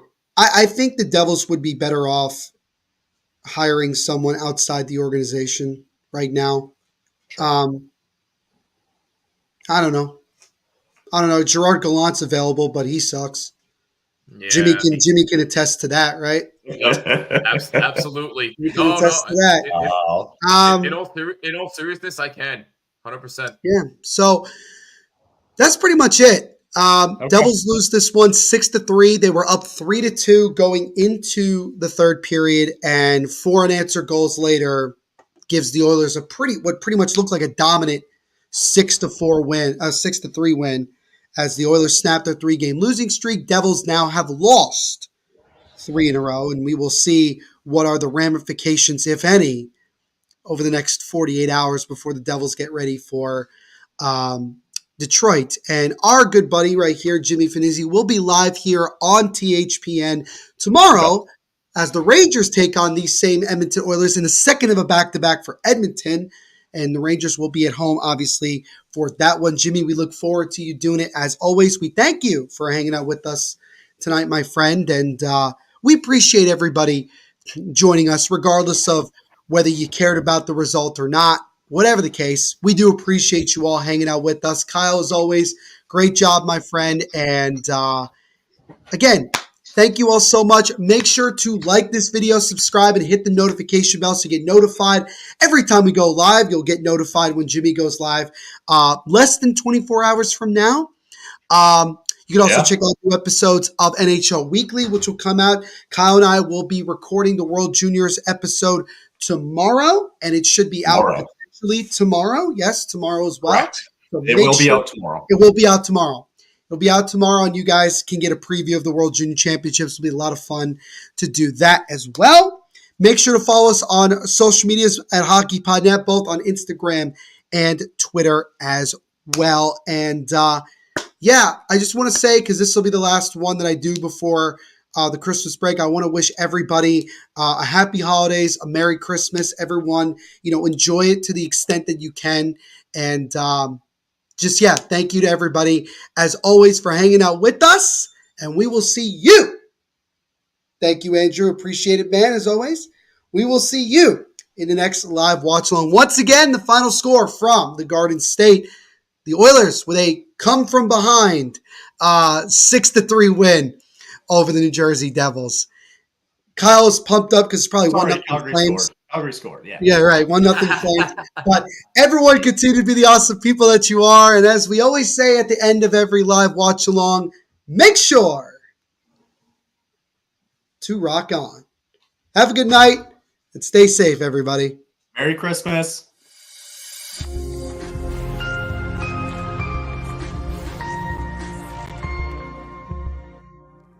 Say something.